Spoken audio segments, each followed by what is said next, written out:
Waiting for the stream to actually start so I can see it.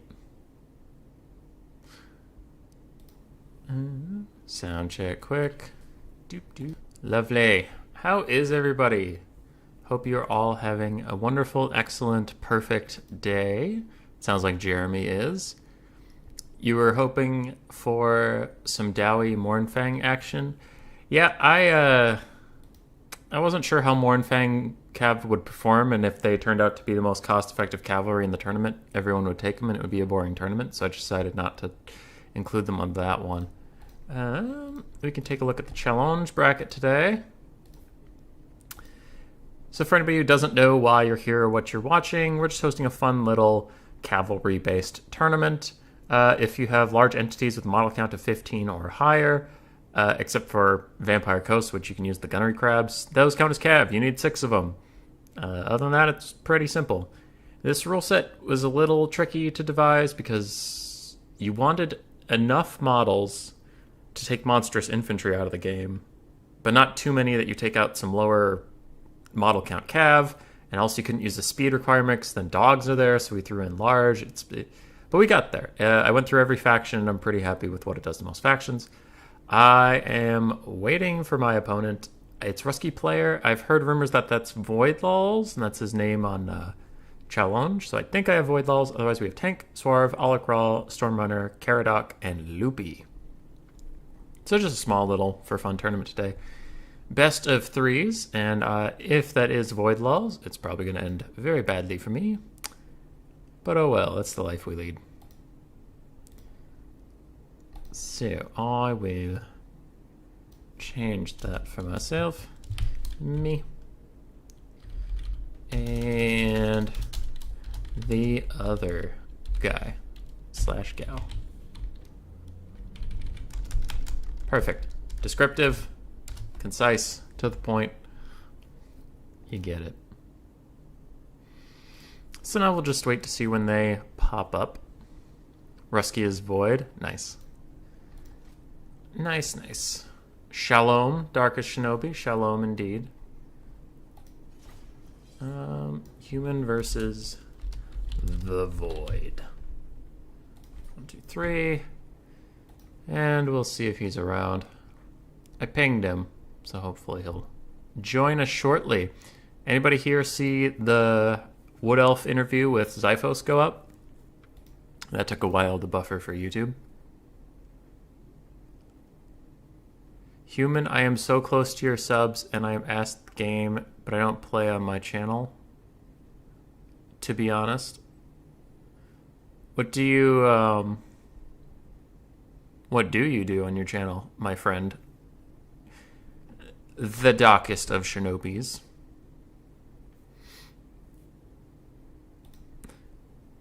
Waiting on Void is a little awkward. Don't really know how to fill the time here.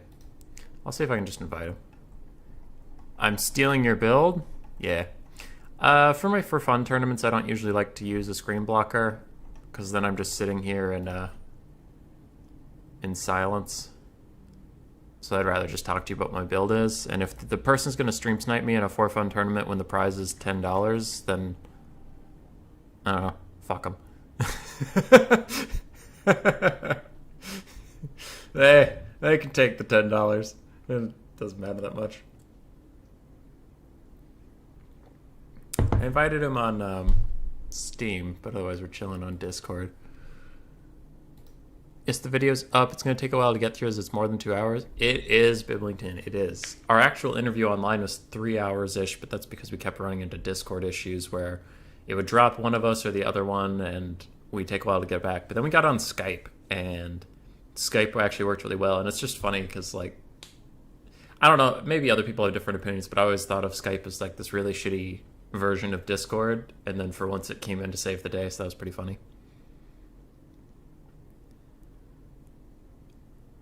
Well, thanks, Jeremy. Thanks for the compliment on the interview. And you posted a bunch of PlayStation streams, but deleted them because you subbed to Murphalurf and you didn't want him to see any of that.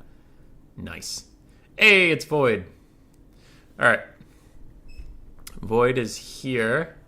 Oh, I didn't set the map while I was just sitting here gabbing away. We need Le Angui. Le Angui. What up?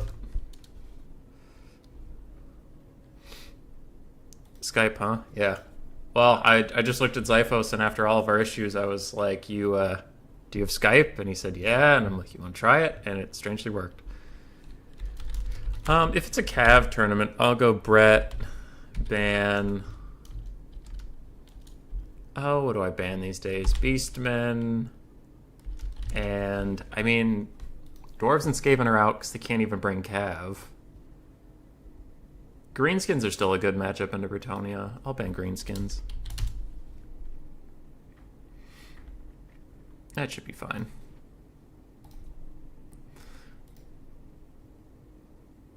Unless he picks something terrible for Rapunzel, I'm taking Rapunzel. She's my favorite character. You can't stop me.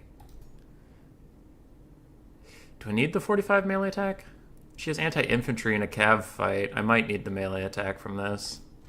It makes her hit like a truck. It's so expensive, though. But her base melee attack is 45. That is so bad. Oh, the Vampire Coast. Maybe. If he goes Coast, the only two cavalry they have to fulfill the rule are crabs with the zombies on the back, with the shotguns, and then bats in the air with the deck droppers. So I'll need a lot of ranged assets. Okay, he's rethinking it. The Brett Mirror. Okay, Rapunzel isn't bad here. Because if they take the Fae, I can get up to her and just beat the absolute shit out of her. So I'm going Rapunzel. Too bad. They don't have the best single target magic damage unless he takes Grail Knights. So the Green Knight could be good. But we might see Grail Knights here, so I'm not going to do that. I'll just take a Paladin. Guardian, nothing else. Mage of Life to heal all my wonderful Cav. I'll take her on the Unicorn for the magic resist aura. Well, actually, is it just magic resist for her? Bretonnia doesn't have magic missiles. That's too bad. I'll just take the aura there.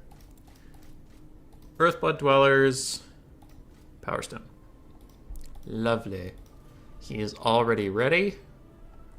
That is not great for me. I'll take 2 poison archers to help my cav engagements. Other than that,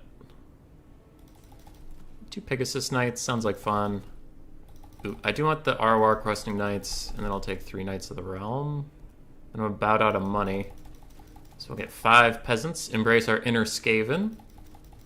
Some of these. Downgrade one of you and get a shielded variant. That's a build. It's not a good build, but it's a build. I enjoy it, and that's what counts. Hey, 0 gold! Let's go! We can't win now. What spells were on the Bright Mage? No reason. That was the game I played versus Ice Power, so literally just Burning Head.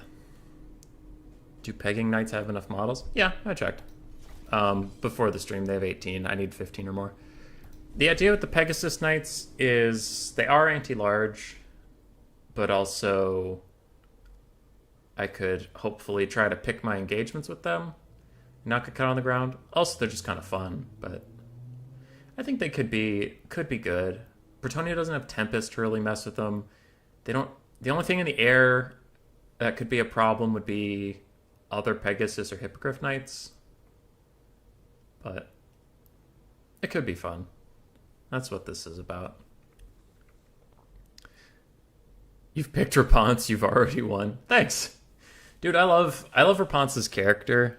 Her campaign is really fun. I like her kind of backstory. And also her voice actress is just like really... I don't want to say funny because it sounds like I'm making fun of her. Like, I love the voice actress, but she's just so awesome and intense about it. Just like everything she says is with such force. Like, I swear to God, this lady orders breakfast and she's just like, a bagel with cheese! And I'm here for it. I'm here for that energy in my life. As opposed to taking the Fae. Come on, man. Can't take the Fae. Also, I'm sorry for screaming in the mic. That was probably really loud. My bad. I got an email. What for? Hey, it's Challonge telling me my next matchup awaits me. Hell yeah. Thank you, Challonge. I wouldn't have figured that out without you. It's not like I'm running this tournament or anything. If I needed Challonge to tell me that, I would not be a very good tournament host.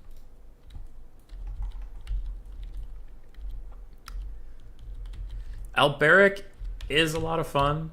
I do like him in some matchups, not in the Bretonnian matchup, because his anti-large is great, but he doesn't bring armor piercing.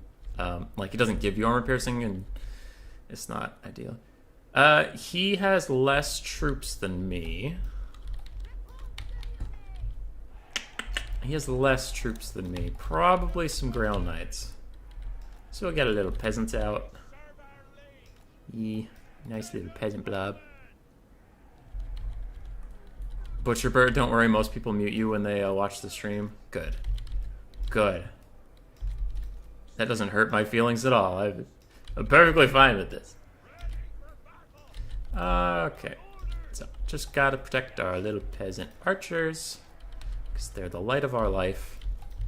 And without them, what would we do? Other than that, everything else is going to be roaming outside the box, so we don't really care too much.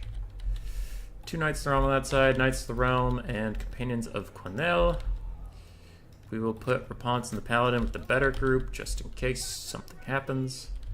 And the Life Wizard can run around with them. Group, group, group. Who's over here? You and you. Group. You two, group. Group, group. Skirmish mode's off? Yes, skirmish mode's off. And then all my chaff can be in one group. And we'll see if Void's ready. Ready. Ready. No! Stop typing dumb, human boy. Click a fun. Jeremy, if you could mute one person's voice, it would be fun to listen to the Zyphos interview and try to figure out what questions he was even answering. Yeah. Alright, what do we got? Knights of the Realm, Grail Knights, Knights of the Realm, Grail Knights, Knights of the Realm, some stuff in the trees, but I guess it's more Grail Knights and Knights of the Realm.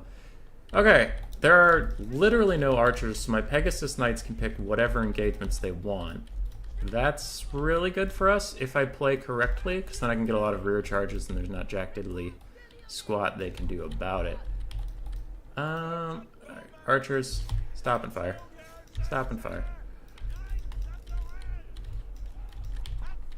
Just do a light amount of forest camping with 2 Grail Knights. Run away!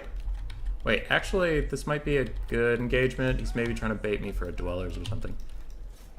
Take that free peasant charge, honestly. Okay. All of you, come back.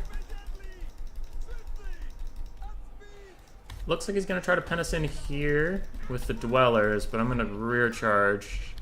Let's get that going, and then we're going to try to rear charge and break these guys. Just get them out of here. Oops. We got caught over here because I wasn't paying attention like a doof.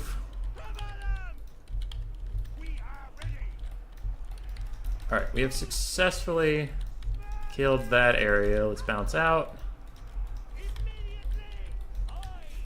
Muck them up a bit. Boop, boop, boop.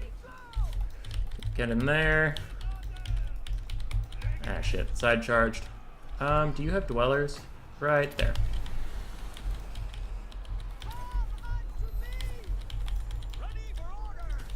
Okay, Dwellers is going off. Good for us. Peasants, go engage that, please. And that healed this. And get away from the Chalice of Potions. And then charge that. Make sure they die. Pegasus Knights are doing okay for us, honestly. That's pretty nice. Alright, take this cav fight, but you two go after the Fae. And don't stop till she's dead. This Pegasus Knight's having trouble This Pegasus Knight needs to get up out of here, wrap into some spearmen. Peasant mobs are fighting okay. Do we have any abilities we want to pop? Sure. Pop that. And really try to get onto that lady. Get her. Get her. Alright, Pegasus Knight's up in the sky. If we can come around over here, I would be very appreciative. Both of you, come here. Come here. Pen him in. Healing quick. No, I'm trying to click on that Faye. Get her. Kick her ass. Alright, Pegasus Knights have rear charged for just a hot second. They're gonna shatter pretty quickly because they're super fragile, but hopefully we can make their time worth it. Power Stone, since I'm about out of mana. Other than that, do I have my explosion yet? No, still don't. Please hit her, please.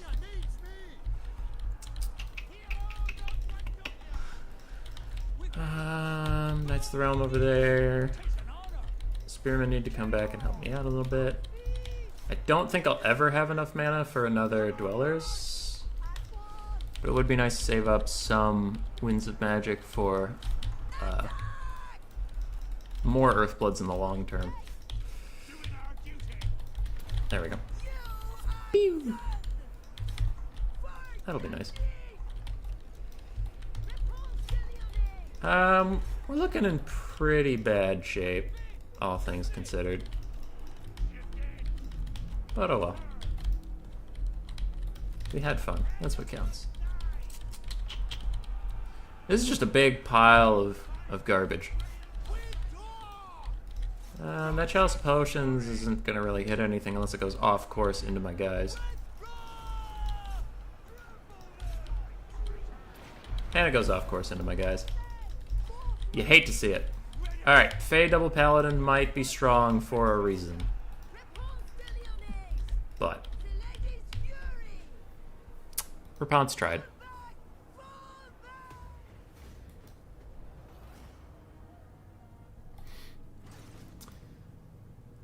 His Grail Knights did well. They did well. Turns out they might be good. Faye got 3,000 value. Turns out she might be good. Rapon's didn't. Paladin and the Mage paid for themselves okay. Bring chaff of any kind, maybe not great. One of my Pegasus Knights did amazingly, the other didn't, so yeah. Grail Knights be strong. GG well played. But I didn't take Faye, so I win the moral victory. Summer Song is the second map. You are up, Chief. And I need to change the score at the top for anybody who cares. The one. Alright. Yeah, I was hoping Rapunzel would do better. She did okay, but just not nearly as good as the Fey Enchantress. Mortis Engine, Arcane Conduit. Both very good. Favor of the Fey probably helped too if he even took it for his Grail Knights. Do Grail Knights have good armor piercing values? No. Oh, they do. Okay, they do. It just doesn't list it as armor piercing over here, but about 40% of their damage is armor piercing. Good bonus versus large. Yeah, Grail Knights are a really good unit. I probably should have taken some of them. I liked the Pegasus Knights. I know one didn't pay for itself and one did, but I feel like I could have used them better. But they didn't perform bad at all. They did fine.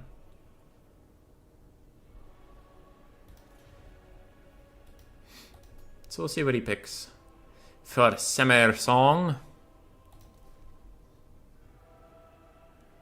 I'm kind of feeling High Elves. Unless he picks a hard counter to High Elves, I'm probably going to go High Elves. I could go Empire, but I don't really feel like skirmishing right now. Beastmen. Beastmen. Beast men. Summer Song? Alright, so if he's gonna go Beastmen, he's gonna go Centaurs. Probably some throwing axes. It would be smart to kite him.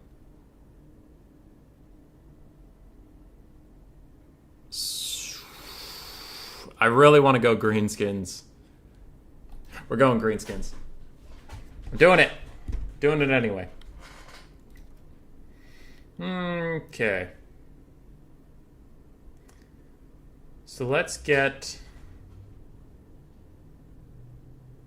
Skarsnik. Yeah, Skarsnik. Okay, we'll get fungi. All that stuff. Skarsnik's Prodder would be good if there's a chariot character. I can get a good angle on him. Black Orc Big Boss on a pig. How much do you cost? A lot. A lot. But we'll do it. We'll do it. Fuck it. Ritual Hag. Night Goblin Shaman. Orc Shaman. Probably an Orc Shaman. Not on his pig. We'll get Brainburster. Brainburster, and here we go. Get his leadership discouraging thing. No, that is so expensive. Oh, I want the discourage, but that is so expensive. Hey, Charks, how you doing, bud? How you doing? And now, how many of you do I need to get a legal build? All right, 1, 2, 3, 4. I think I can have 4, but we'll go 3. 1, 2, 3. Okay, 45. So 90, 180, 270. And we get some Orc Boar Boys. And we get some Spider Riders. And we got a lots of boys. Oh, this is a bad build. This is a bad build, but I'm okay with it. Okay, so 6 Orc Boar Boy, Biggin type Cav. What's your guys' physical resist? Are you even worth my time? 25%, that's not bad. Spider Riders are good, but if I got rid of 2 of you, I could almost get 3 more Wolf Riders. So I'm thinking I'll get rid of the Orc Boar Boys. And just get a lot more of whatever the hell this is. Yeah! 0 gold spend! Yeah!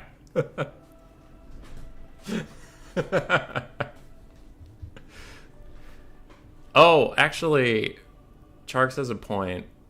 I could get 2 Orc Boar Chariots and actually, like, have a chance at winning this thing.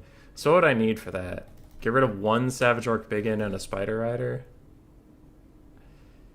Yeah, that's probably smart. What's worth 25 gold? Because if it's not a 0 gold build, then we suck.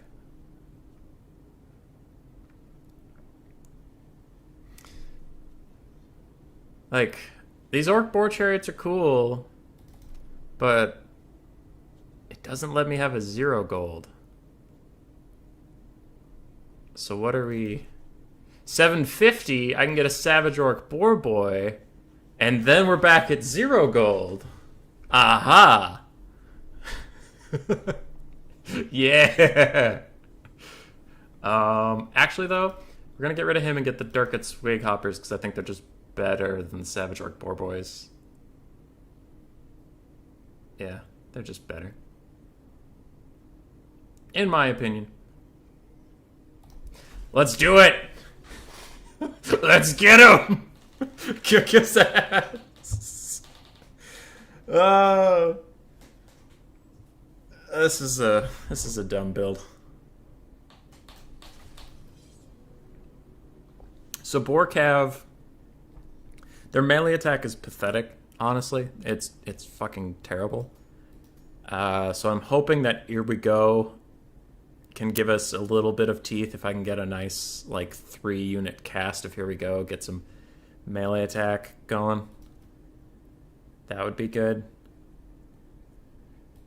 Because that's why, in my experience, that's why Greenskin Cav just sucks, is it's so So bad at hitting anything. It has 14 melee defense on the Savage Orc Boar Boys, 20 on the Orc Biggins. Like, Greenskin Cav just sucks. But he'll never expect it.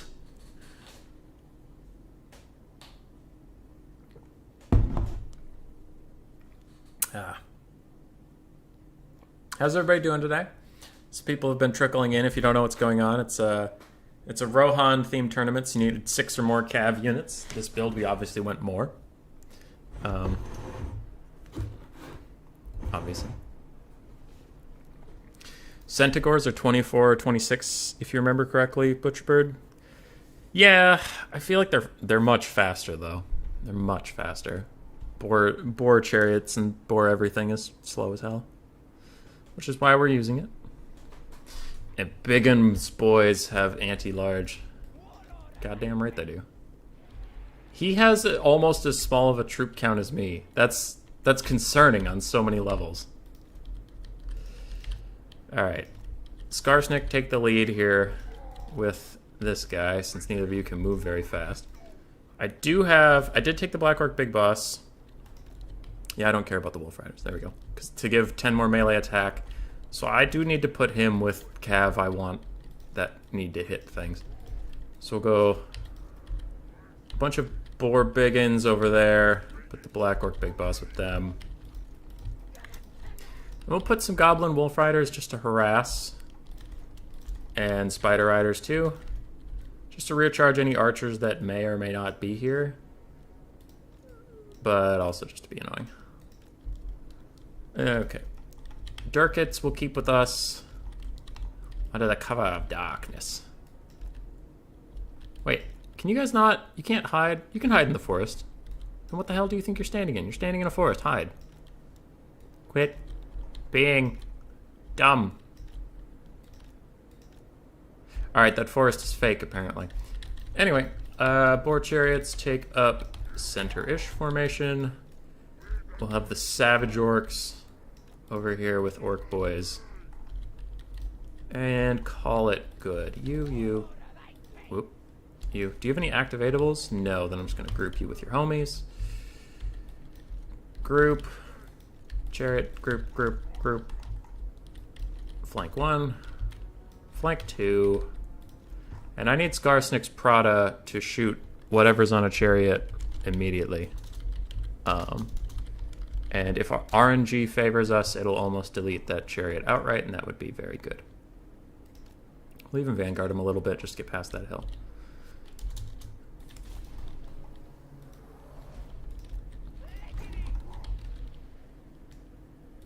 That guy. Alright, close in. Close in. Pull back for a second. Pull back for a second. We don't really want to get skirmish cabbed in the mouth.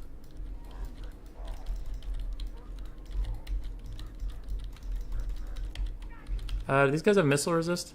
Yeah, they have some. So we'll run them forward quick. Skarsnik's Prada missed, which is perfect. Just don't really want to take a ton of throwing axes in the face for no reason. So we'll play a little safe. We are fulfilling the attacking rule by click past them so their skirmish mode doesn't activate. We're filling the attacking rule by our flanks moving up. It's fine. Okay. Don't know where he's going, but we'll run up and support him. Get in range. Get in range. Get in range. There we go. Okay. So we're coming in.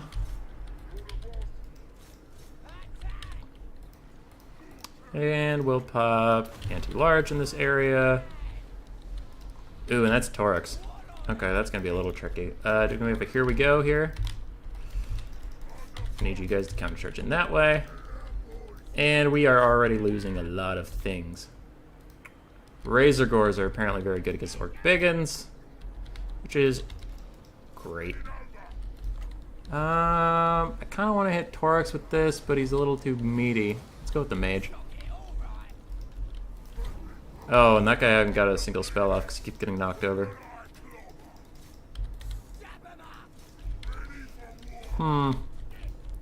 Yeah, remember what I said about Borkav maybe not being ideal? Turns out, it maybe sucks. Whoops. Oh well. GG.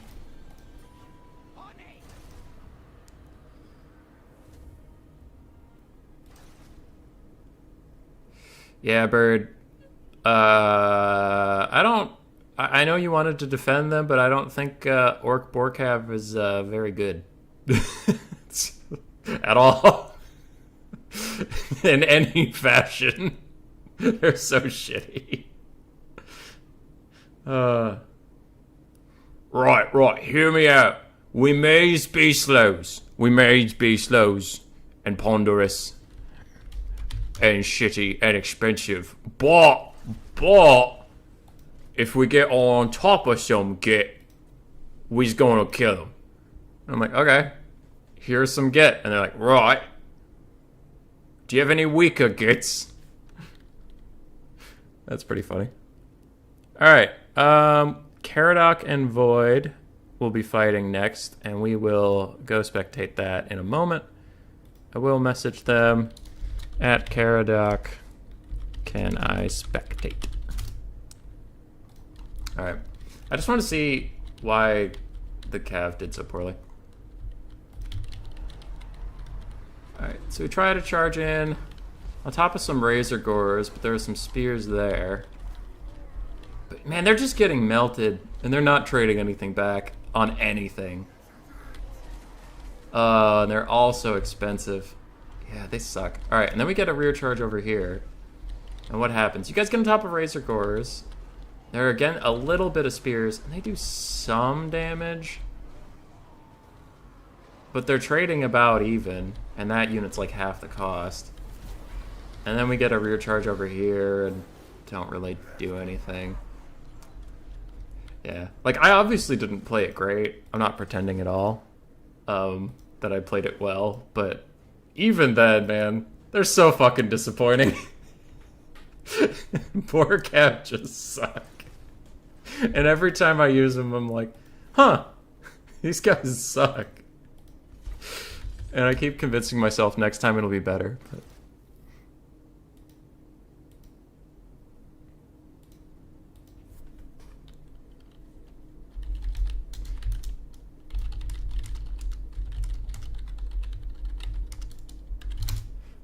Alright, so we're here with Caradoc. On the other side of the bracket, well, let's see if chat wants anything. If you want to play Empire and Elf or something. They also got Overcast Traderkins. Yeah.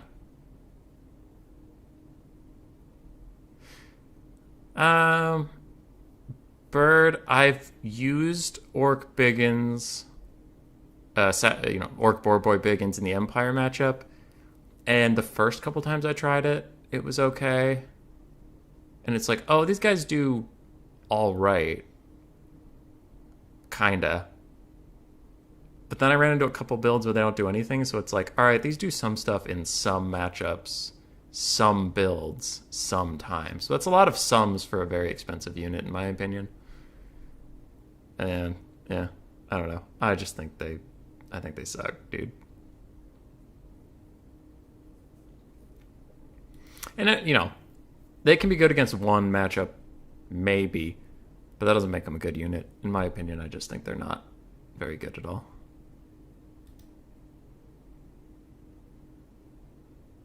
Amazing versus Empire. Again, they can. I've struggled versus the infantry builds, where it's like, oh, we have a bunch of spearmen, a bunch of halberds, protecting huntsmen in the center of a box, maybe one cannon to force you forward, but no cav otherwise, and then with nothing to fight, the boars just die.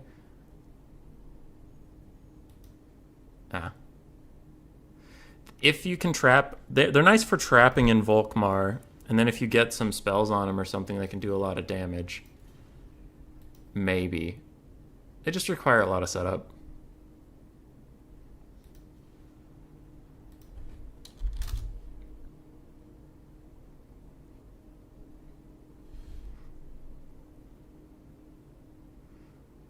confused, but anyway. Sorry. I'm wondering what Void's talking about with DC. Oh, Discord. Got it. 6? Oh. Still fruit rules. I need to check.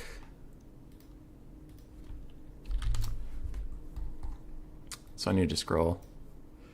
Vampire Coast. So you can have 3.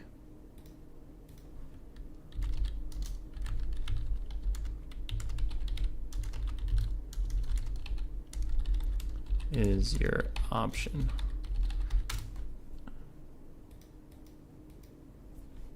Gun bats are large and have enough models. Okay. Sorry. Void was asking me how Vampire Coast can even play at all. Okay. So now that I'm not the one in the driver's seat, I'll put a screen blocker up because that player might care if they get stream sniped. How much are Mornfag? Hey Hammond. Prostegma. Mornfang Cav is 1,200, Jeremy. Yeah. Well, Bird, if the boars work fine for you, then they work fine for you. I don't doubt that. I just have, in my experience, they have not been very good.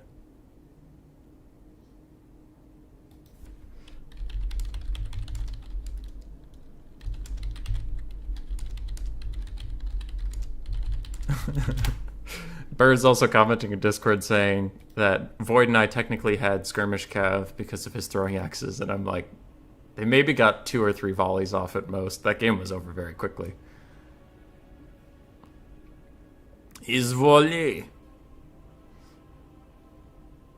Yeah. I don't know. Greenskins, for me in the Empire matchup, I usually take one Orc Boar Boy, not Orc Boar Boy Biggin, just Orc Boar Boy, along with the Black Orc Big Boss and Skarsnik. And then I can Rampage Volkmar, surround him with the Boar Cav so he can't move, but they don't actually do very much damage to him in that strategy of mine. I just use him to pin him in, and then the Black Orc Big Boss runs up and kicks the absolute shit out of Volkmar. So I do have 1 or 2 in that matchup just for trapping Volkmar, but yeah, I found they struggle. They struggle against Huntsmen, Empire Knights, that kind of thing. Because Empire Knights don't do a lot of damage to them, but the Orc Boars can sometimes struggle to crack through the Empire Knights. Now, obviously, if an Empire Knight charges an Orc Boar Boy Biggin in the middle of a desert and no support on either side is around, obviously the Orc Boar Biggins are going to chew them up, but Empire usually use their cav as blockers or backline defenders. So normally there's Huntsmen around that can turn and fire. Normally Volkmar is nearby-ish, so we can maybe give that damage resist aura. There's support. So, I don't know. They're fragile. So Void picked Beastmen again, and he banned both the Undeads once more. Caradoc's going to go Tomb Kings. It's the third Undead faction. So apparently, Caradoc really wanted to play some form of Undead against the Beastmen. Now, I'm not the host of this lobby, so I can't flip between the builds and check them both out. So I can only see Caradocs while we're building. I can tell you he's going triple Hyro Titan. All right. And 3 Necrosphinx. Okay, all right. Is that Krokgar? Guys, he has fucking Krokgar on the Tomb Kings roster. This is unheard of. Biblington saying, I have a build versus Empire on 4 Orc Boar Boys and they tend to do some nasty damage. Mass mobility is greater than Emp boxes. Maybe. I do a lot of my... I used to. When I was trying to learn Greenskins, I played with RTK Felix a lot, and he really likes Empire Infantry. So it could just be who I'm playing with. The 4 Orc Boar Boys, they tend to do some nasty damage. Biblington, how do you How do you get the damage out of them? What's the situation where they're good? Run 5+ spiders, RR wolves versus Empire. The chariots don't have enough models to count, Jeremy, I checked. They only have 8. You need 15 to count as a cav for this tournament. Queek. Hey, Hank Cyrus, how you doing, bud? Butcherbird, I would be concerned about the mass mobility versus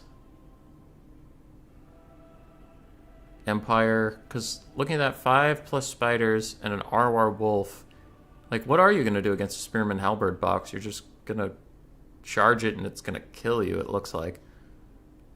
Do you have a bunch of archers or something to force them to move?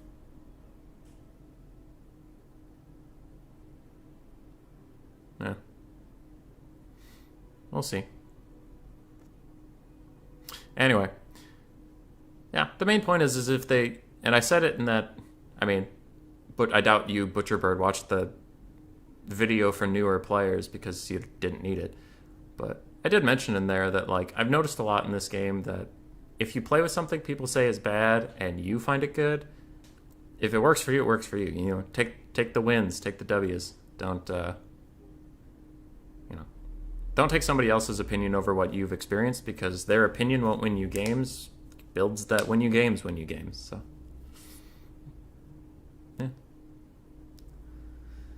Tomb King's Cav is straight garbage, while Centaurs are quite good. To me, Tomb King seems bad for the situation. Yeah, I tend to agree, but I also think that Tomb Kings is weak overall, so I'm probably never going to be like, yeah, Tomb Kings! I have cavalry. My brain is melting, but I think my sampling method is solidly... Sampling method for what? Hank Cyrus. And Caradoc is ready. Has a very funny build. I need to check one thing, and I can't check it, so hopefully we'll find out in game. I'm pretty sure it's going to be fine, but we'll see. Sneaky snakes aren't terrible, and King of the Dead still swears by Necropolis Knights. Necropolis Knights are weird. They're very tanky. In ways you wouldn't think, because their models are so interesting and snaky that sometimes ranged units can have a hard time hitting them, or more bullets will miss than you would think. No. Necronites definitely don't have enough models. Don't think the Snicks do either. I know... I checked. The Necronites do.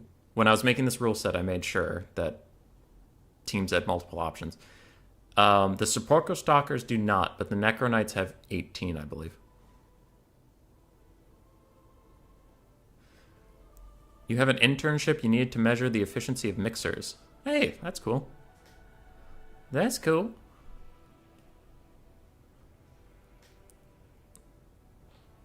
I think 15's the limit, but yeah, they do have 18. I put 15 as the limit because Sepulchral Stalkers are 12, but so are Rat Ogres, so are Trolls, so are a bunch of things. So it's like, well, do I make an exception for every unit that should be cavalry in the world, or do I just not include Seppi Stalkers and have this be easier? And I was talking to Anticity about it a bit, but we had kind of talked about, like, when you're making rule sets, you just...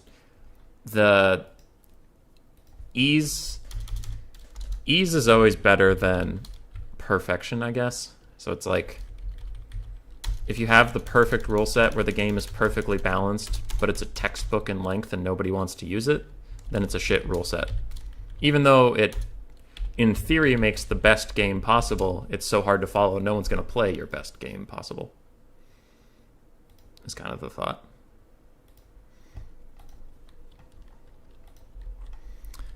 I try to... Yeah, Biblington answering my boar, how to make the boars effective question. You try to isolate or outnumber Empire Cav, and sometimes by using Savage Orc Big in support and gain the mobility advantage. Even if you trade evenly, it'd still win for me since your Cav is cheaper. Okay. Oops, thought the Stalker said 16. Yeah. Alright. So the only thing I care about... I was curious about Caradoc's build as if it had 300 models, and it does. So Caradoc's took 2 Necro Knights with halberds, 4 skeleton horse archers, and 3 Nehekar horsemen, Ark in the Black, also on a horse, and double Tomb Prince. For the side of Voidlulls and the Beastmen, it is a wider build than we saw versus me, but still pretty small. We have some Ungor Spearmen and Gore Herds on the front line, Centaurs on the flanks, Razor Gores, and Tuskor Chariots. Very nice stuff there. We have a Gore Bull, a Bray Shaman of Wild on Tuskor Chariot with Traderkin, and Torix the Brass Bull with his usual kit. And there's also Viletide, I believe, or Bray Scream. Can't tell, don't care. Game started. We'll see it when we see it. So the Tomb Kings have skirmish elements, the Beastmen do not. But the Beastmen are faster than the skirmish cav of Caradoc. So Caradoc will have to be careful, because he obviously wants to use almost all of his ammunition before letting real fights happen. But he can't just kite indefinitely. He's going to have to pull up units and make engagements bad for the Beastmen, so they don't want to take them. Like right here, this might be a little risky with only 1 Nehekar horseman versus 2 Centaurs and a Tuskor Chariot potentially. This isn't enough to defend the archers. The Sneaky Snakes will make that a little better. Oh, also, Caradoc has a Tomb Scorpion. I missed you, little buddy. Sorry about that. These Nehekar horsemen have to pull back before they get on top of the spears, and they do. So pretty simple game setup. Void wants to get a melee fight. Caradoc wants to avoid it for as long as possible. Torix. Yikes. Yeah. Torix is a beast. He fights pretty well against anything he can get his hands on. And the skirmish cab won't do much damage to him. I actually worry that the Tomb Kings will lack the power to take him out at all. Necro Knights with halberds are getting in there, and ooh, they are doing a lot of damage to Gorbull already. But, oh, they are taking so much in return. Torix, Gorbull, and Tuskor Chariot with a bunch of Centaurs on the back are just making mincemeat out of these Necro Knights with halberds. And oh boy, that is a big loss early in the game. Both the Tomb Princes are fighting some Razor Gore herds, taking very little damage and getting a ton in return. That is still a little rough. And a Skeleton Warrior summon has come down to try to block some things up, but I wonder if the Necro Knights are even going to try to run away. They are getting a Restore on top of them right now, but they still are committing to that fight. They've taken about half health off one of the heroes and a quarter health off the mage, but they are losing that entire unit. I don't think that is worth it. Now Car Horsemen on the side are just getting obliterated by basic Centaurs. That is certainly a good trade for the Beastmen. And now Ark in the Black is going to be surrounded by Centaurs as well. The Beastmen balance of power at the start of the game was ahead, so it's hard to tell the shift that much. But state of the game-wise, I think the Beastmen are in a very, very good spot. Double Tomb Princes, double Necrotect. I misread their little symbol. They are having a very, very bad time in the middle of all this now. It started off good for them. It has gone slowly against them. There's a nice rear charge coming in from the Tomb Kings, but it might be too little. It might be too late. Beastman's stand and fight ability is just too strong, it looks like. Ark in the Black is still surrounded by Centaurs, not taking a ton of damage, but his main problem is he's being held in place, as now a Gorbull is going to come over and try to charge him. And I think this is going to be a pretty quick GG. I think Caradoc's in a little bit too much trouble. Gorbull really whiffs his charge there. Maybe he'll get an attack afterwards if he ever decides to swing. That's kind of a dumb attack animation, Gorbull. I'm very disappointed in you. One of the Necrotechs is dead. Torix is on top of the other. Tomb Scorpion's trying to fight. Army losses is already coming in pretty quickly. And Ark in the Black has now pushed his way out of the Centaurs and is running, but I don't think there is too much he can do to drag this game back. Ushapti Summon is almost available, and it would have to be the best Ushapti Summon in the history of Warhammer for it to change the course this game is on. Gorbull gets another hit onto Arkin. Arkin is soon going to start crumbling, actually. Yeah. Yep-a-reno. Void calling the GG, which it probably is. Tomb Scorpion is fading away. Both the Necrotechs... Ooh, one's still technically alive, and he is chasing off some chariots, but army losses is going to take him out. And that is GG before the Ushapti Summon even comes out, because the Tomb Kings had so few models to really proc the Realm of Souls. And that's a quick one. Beastmen are pretty strong. Pretty strong. Razor Gores are quite good, too. Doing some nice work there. Centaurs handily defeating the Nehekar Horsemen, And the hero core for Void Lulls just did so much damage. I don't really need to type GG well played. They don't care what I think. So we'll get this back up, ciao, and give one to Void.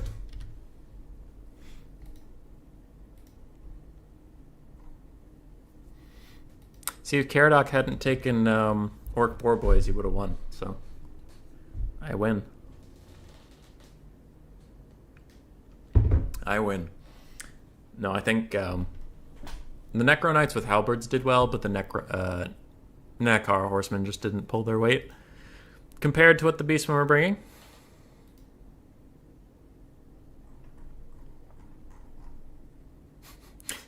Jeremy and Bird are just making fun of me in my Discord. It helps Beastmen, they can just bring a normal build plus dust cores. Yeah. I mean, there are Cav factions that can bring normal builds. Like, most Bretonnian builds will fit the requirements for this tournament. It's just, this tournament isn't, it's not meant to bring out some crazy wild builds. It's just meant to give Cav factions a day in the sun. Honestly.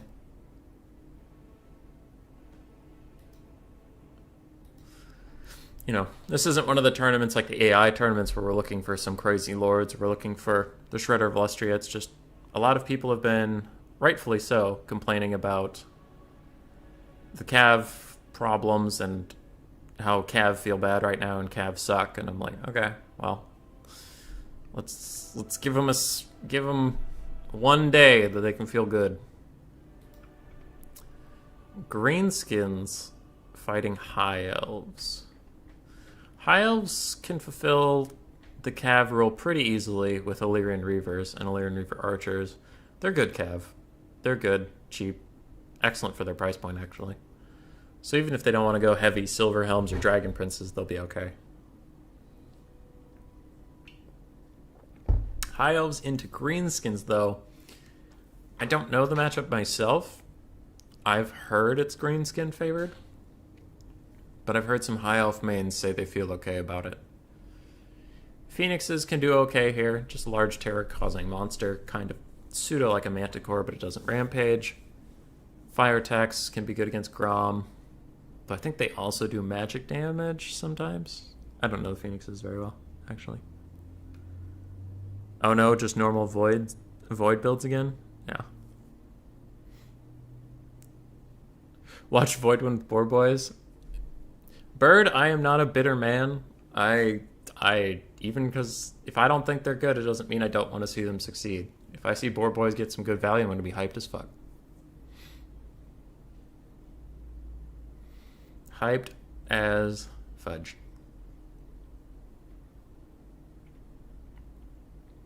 I wonder if Void's going to bring 6 Skirmish Cav. 4 Sisters of Avalorn? Hey, maybe, Sharks. Greenskins into High Elves, how do he do Jay's Double Dragons? Which is out of the question, no? Yeah, I think there's just too much money. I think that build costs too much. Who's texting me? What's going on? I could be. Alright, Miss Rat wants me to be around the house tomorrow so I can answer the door for some flowers or something. Void will go 6 Skirmish Cav? Probably. Probably. But the High Elf build I'm looking at is... It can probably deal with that. It's got tools.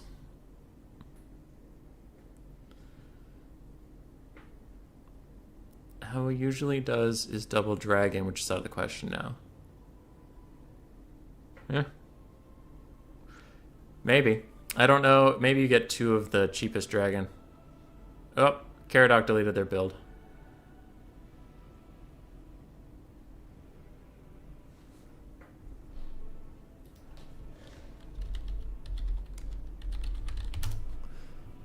I'm gonna head off a rule break before we even get there.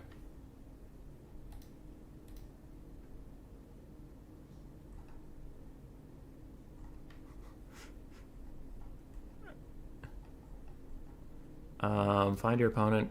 There we are.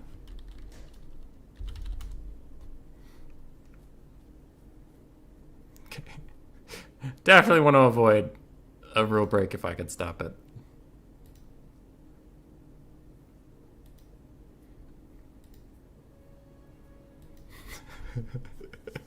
Okay.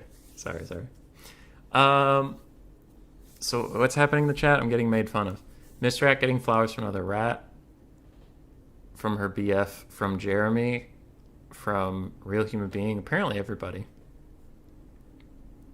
Because you are casting and typing doesn't make you different people. Miss Rat confused Real Human Being. Oh, yes. She confused me and the Real Human Being again. She frequently does this. Is getting flowers from an alternate personality of your boyfriend still cheating? I mean, can you stop someone from giving you flowers? See, that's the thing. It's not her fault people are giving her flowers. It's her fault that she puts them on the table in a flower vase, complains about how I don't get her flowers, and then kicks me out of the house. See, that part is her fault, but the getting flowers part, not her fault.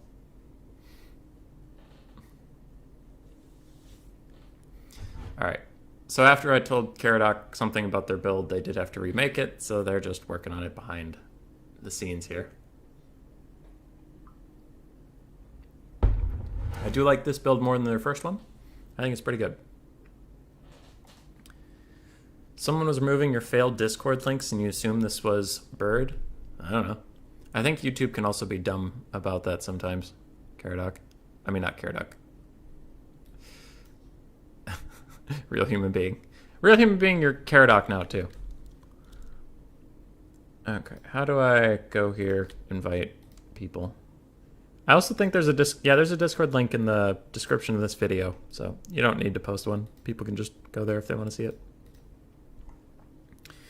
The top of the bracket is Ulrich Rahl versus Tank, so we have 3 VM players in the semifinals, and then 1 RTK with Ulrich Rahl. Interesting stuff. Chat, does anyone like The Witcher?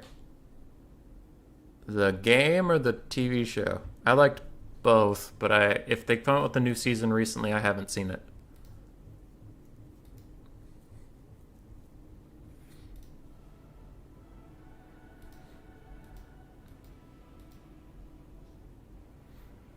All right, we're gonna get in here.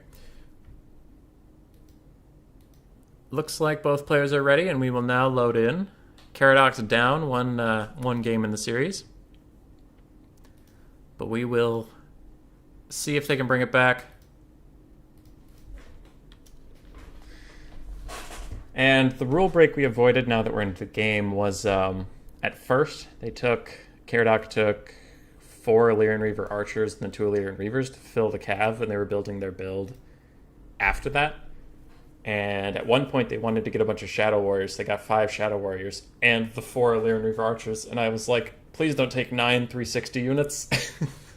So I messaged them on Discord. I'm like, remember 360 is a thing. And they were like, oh shit, thanks. So many hours in the game.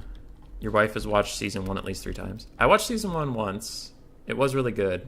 I don't really rewatch shows too much. I play games more than I watch shows. I played through The Witcher 3 one time, and it was good. It was very good. But I got what? You can play. Just wait in finals. Yeah, they get it. I told them not to wait on the semifinals, just to keep things moving a little bit today. I didn't know how long of a stream or tournament it would be, so just catch the finals. 9 360 would have been interesting to watch. Yeah, but it also would have been a rule break, and I wanted to head that shit off. Okay, I should cast what's going on in the game rather than getting distracted about The Witcher. We have 2 Illyrian Reavers on one flank, otherwise 4 Silverhelms in the back and 2 on the other, so 4 and 4 Illyrian Reavers and Silverhelms. We have 5 Shadow Warriors up front, an Archmage of Metal in the sky, with Final Trans, Plague of Rust, and Searing Doom. That is a lot of spells. For Void Lulls, we have 2 Wolf Riders, 1 Spider Rider on each flank, so 6 whole skirmish cav there. Grom the Paunch, got Night Goblin Shaman on foot with Itchy Nuisance and the Magic Missile that I'm blanking on right now. Fuck. Whatever. River Troll Hag has Spirit Leech. She has 3 Goblins, the Night Goblin ROR, 1 unit of Black Orcs, 2 units of Stone Trolls, and 2 Goblin Rock Labas. It is Vindictive Glare. There we go. There we go. I think the Shadow Warriors perform quite well against the Skirmish Cav traditionally, but it does look like Void is doing a very good job dodging everything. And there are 2 artillery pieces firing in this whole time. That is going to be a little bit tricky. Other than that, the Cav will do okay against the Goblins. Stone Trolls and Black Orcs it'll definitely struggle against, so that'll be a bit of a problem for the High Elves. And so much of their ammo is missing right now because of how fast the Goblins are, just running around, dodging everything. Looks like both players are dodging everything, honestly, but the High Elf ammo is just worth so much more. They're having a really hard time getting any value. Might have to get a little more aggressive with their melee cav and just push these guys away so they can skirmish with the front line more. The front line won't dodge as easily. Witcher 3 is a very good game. It's one of those you want to replay every 10 years. Yeah, I've been thinking about replaying it soon because I played it originally without any of the DLCs being out, and now I've heard all the DLCs are really good, so I do need to play it again, but I just haven't gotten around to it. I've been either streaming, working, or being with the pup, so I haven't actually played many games for myself. I thought about streaming a single-player game I've been playing recently, but I wasn't sure if anybody would want to see that, so I hadn't quite gotten around to it yet. Grom the Paunch is going to get a side charge on some Silver Helms. He does block him up a little bit, and it looks like some Shadow Warrior friendly fire is even going to come in here. But the Greenskins are doing very well in the early game so far. Goblins took a lot of damage on a charge from Illyrian Reavers, but it looks like Stone Trolls are going to come in and help. And we have some other Illyrian Reavers coming in maybe to get on top of these catapults and shut them down. Shadow Warriors are firing into, it looks like Skirmish Cav, but they should definitely switch over to these Stone Trolls and just kind of nuke them down, especially if Silver Helms are going to get caught up in all this nonsense.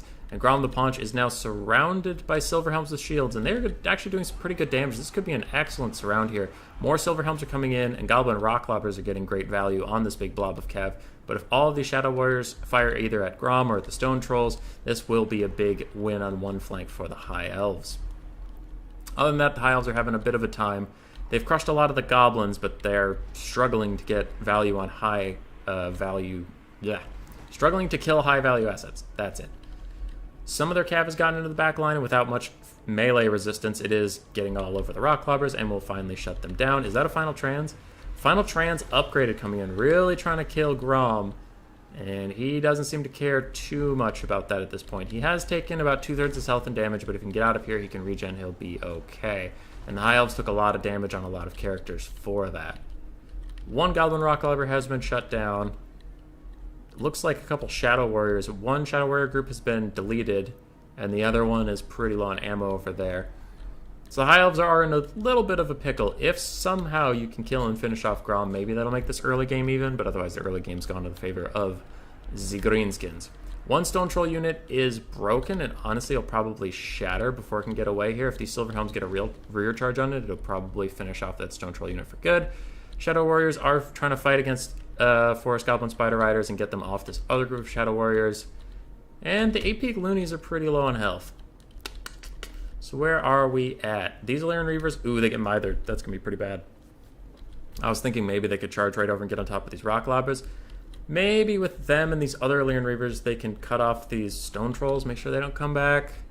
Illyrian Reavers trying to get on top of the River Troll Hag, but the High Elf player, Karadoc's playing really well. I think they're just playing uphill. The build from Void Lulls was very efficient, as we mentioned. Archmage of Metal does shatter the Night Goblin Shaman, though. That'll stop all those Vindictive Glare spams from coming in. Spirit Leech still exists, so that mage will have to be careful. There's no healing left on her roster, but if she can stay away from that River Troll Hag, she'll be okay. The Illyrian Reavers in the back did clean up some Skirmish Cav and those Stone Trolls. That is a very good play from Caradoc. Caradoc is playing from behind, but playing quite well. Shadow Warriors are trying to take out some Black Orc models. They know that really their arrows are the only thing that can kill them efficiently, but with them and Stone Trolls being so healthy, there aren't enough arrows on the roster left to deal with any of this. Grom the Paunch has regened up to about half health, even while he's been getting poked and prodded around this whole time. More Lyran Reavers are charging back and forth, but it looks like the Silver Helms are all about dead, and that's a lot of the stopping power from Caradoc. One last rear charge is going to come in here, probably break all these skirmish cav off. Ooh, that is a nice sandwich here. Caradoc's been playing very well for being behind. It looks like he will catch some of the skirmish cav, but with Grom coming in, I doubt they'll break, or if they break, it'll take a lot more High Elves with them. Black Orcs are taking damage from the sustained Shadow Warrior fire, but it's not going to be enough, and they're almost out of ammo. And I think we will be heading to the finals with Mr. Voidlaws very soon. Time for the Massacre. Yes. Alright. I gotta go through chat in a bit. But that is GG 2-0 to Voidlaws. And now we're waiting on, I believe, Tank and Ulrich. Okay. Yeah, we'll wait on Tank and Ulrich. Let me message Ulrich. If possible, can I hop in to spectate game 2? Lovely.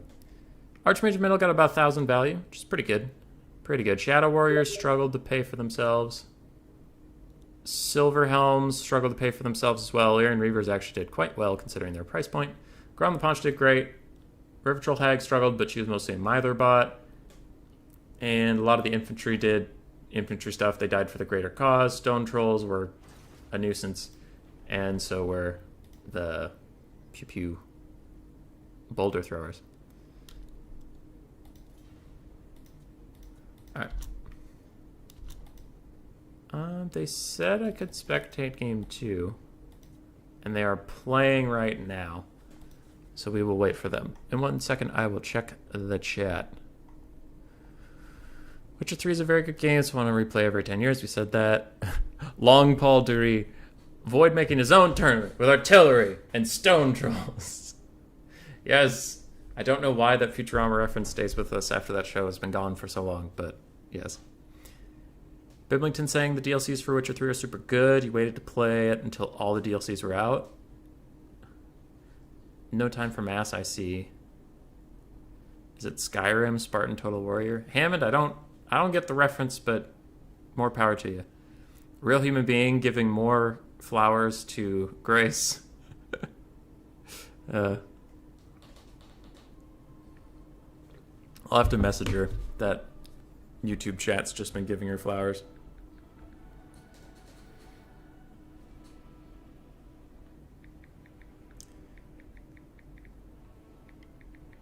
Okay.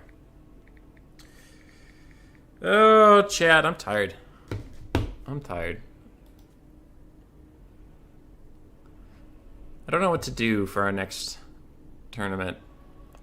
I mean, I always put up a vote and people can vote on it. I want to put siege battles back in the mix because I do think they're very fun and I do have a system I think that makes them work, but I don't know. People had a bad experience with sieges and they just don't want to try it. But I think they're very fun. I posted some on my channel very early on, but I was bad at casting. I mean, I'm still bad at casting, but I was bad at casting and I had a bad computer at the time, so it kept crashing. I don't know. But I love siege battles. I love anything that's different. There's a lot of tournaments out there that are all roughly the same. So Tank and Ulrich are playing. I don't really want to leave this screen so I can keep an eye on when their lobby opens up. But for the sake of everybody else, you don't have to sit here and watch me watch that. Look at the bracket. Stormrunner was here today, fought Ulrich Rahl. Swarf was here, fought Tank. I was here, fought Void, and Odium Lupi was here, fighting Caradoc. Sounds like Skirmish Cav was pretty popular in one of those series. Other than that, we'll cast Game 2 and possibly Game 3 of this semifinal. We'll cast all 3 of the finals and then get you all out of here on your fine day. What else is there for you people? Um,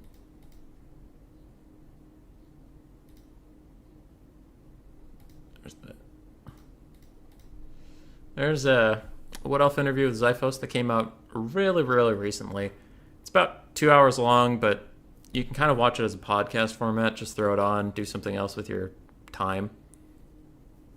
Just listen to it in the background. Or if you have specific things you care about, I just put in all these little blurbs about what we're talking about, so you can just skip to things you care about, bypass everything you don't. So that's around. Other than that, I shouldn't have gotten out of that challonge page, but whatever. Around my channel, I do have to post another winter tournaments poll. I also have to change this to Bretonnian questions at some time, because we'll be doing our next interview with Saphir Namersil for Bretonnia, because there were so many votes for it.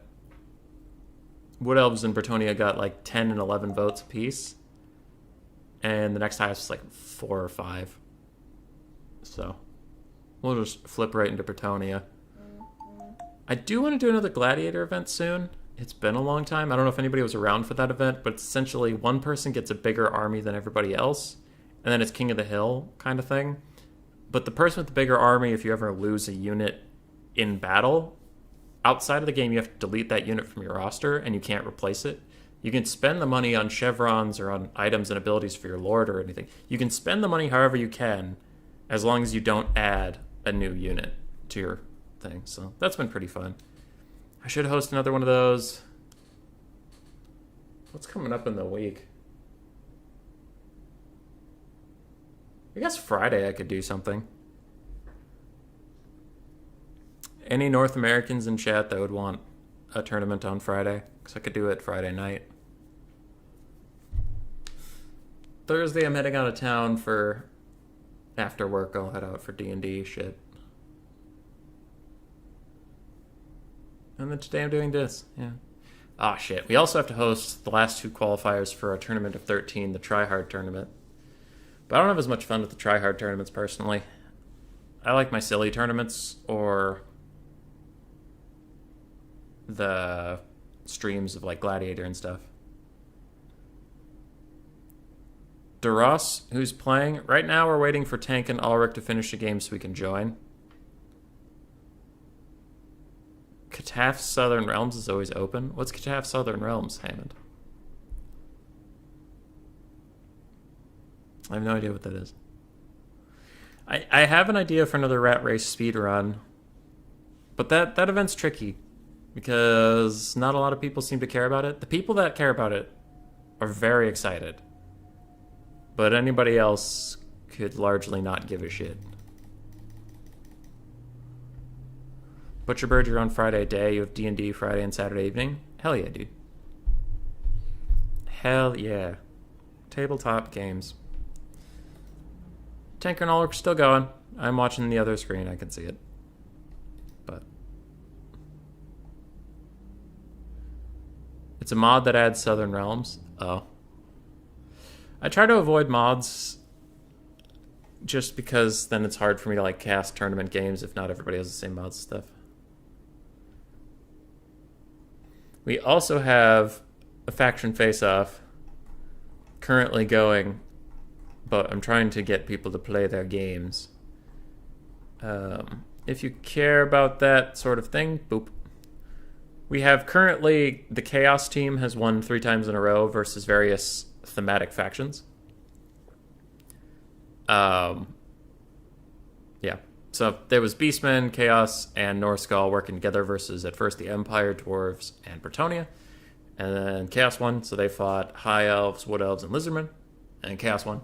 So then they fought all 3 Nagash factions. They fought Vampire Counts, Vampire Coast, and Tomb Kings. And then Chaos won. So now, at this point in the story, the world is a bitter, hellish wasteland, and only raiding factions have survived by stealing what they can from the tortured landscape. So it's more of not a faction-based team, it's just a bunch of random raiding pieces of shit. So we have Icket Claw, Grom the Paunch, in true Mad Max faction, Throg the Troll King, because, I don't know, Catan wants to play him. Wei is playing a Chaos Sorcerer Lord of Fire, and I was like, okay, but you at least have to name him. So he named him Flareon, Lord of Cinder. And Saltier Than You said, well, if you can play that, I want to play a basic Skaven Warlord. And I was like, okay, you got to name him. And he said, Remy the Rat Rider. So we have 2 made-up lords, but it's fine. It's fine. Anyway, currently just trying to get people to play their games. Hey, Bird. Nice to see you in the chat. Oh, well. That's what we have going on around the channel. We did just host a Warhammer weekend where people played on Antiquity Ladder. And I announced the winners for that. Where was it?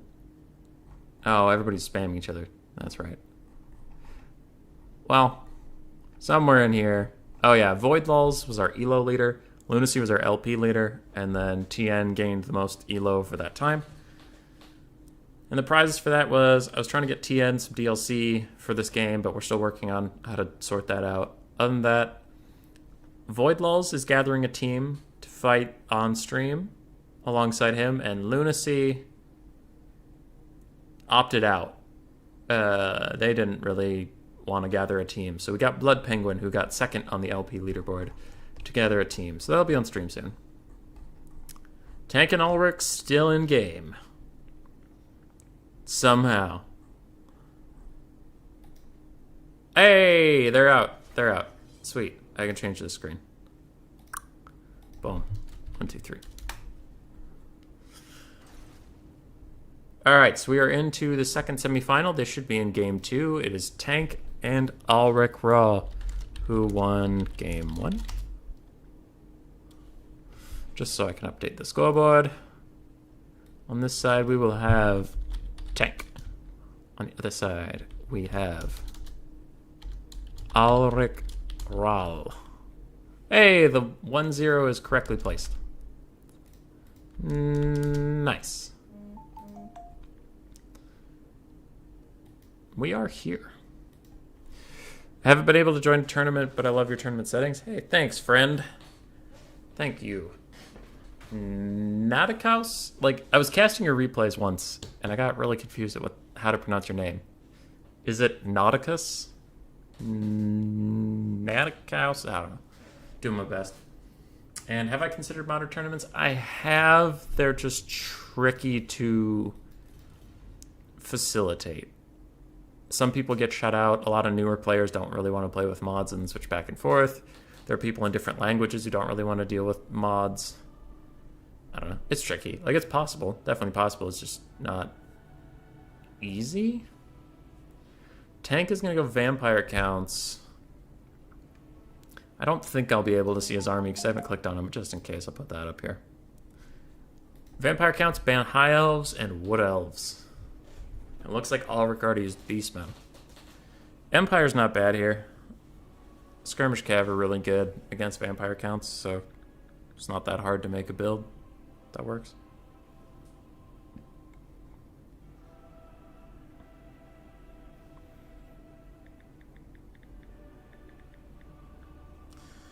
All right, who's texting me? Who wants stuff?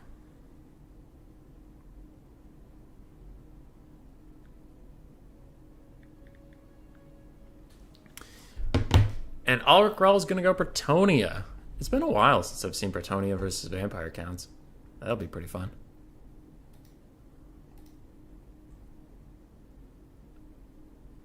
All right. So we're going in here. I know what the meta used to be. Wasn't it like 2 or 3 Grail Knights fighting 2 or 3 Blood Knights, and it was all about the cav engagement? Nothing else really mattered.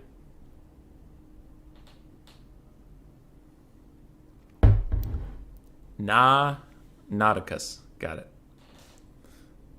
Got it. Tank's already getting a build ready behind the scenes.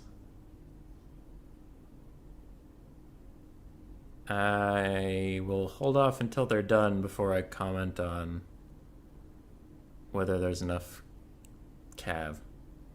Because maybe they'll throw it in at the end.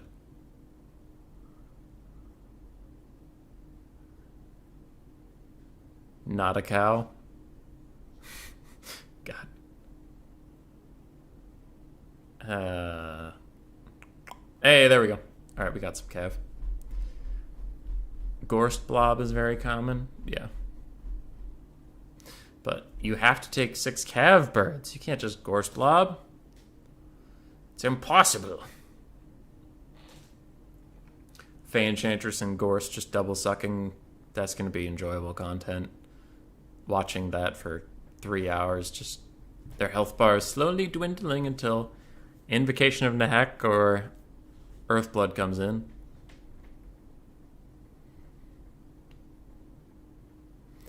I don't know what Ulrich's going to do. Probably a bunch of archers. Probably some Knights of the Realm. Knights of the Realm are good here. I wonder if he takes the Grail Knights to fight Blood Knights. Who, without support, I actually have no idea. Without support, who wins? Blood Knights or Grail Knights?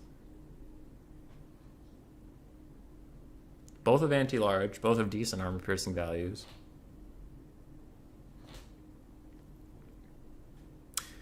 Jeremy, probably Gorst. Probably Gorst. Yeah. Yeah. I wouldn't kick him out of bed. Elman Gorst.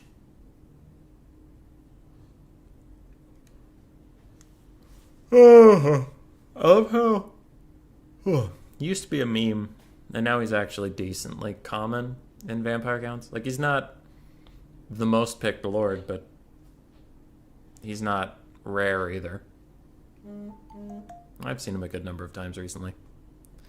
Probably 6 cav, Fey, 2 paladins, infantry, and 3 archers. Probably. I also wouldn't be surprised if Void took mounted yeoman archers. Just to... sorry, not Void. I'm just used to him being on the right side of the screen. I'll recrawl. Could see them just taking 4 skirmish cav.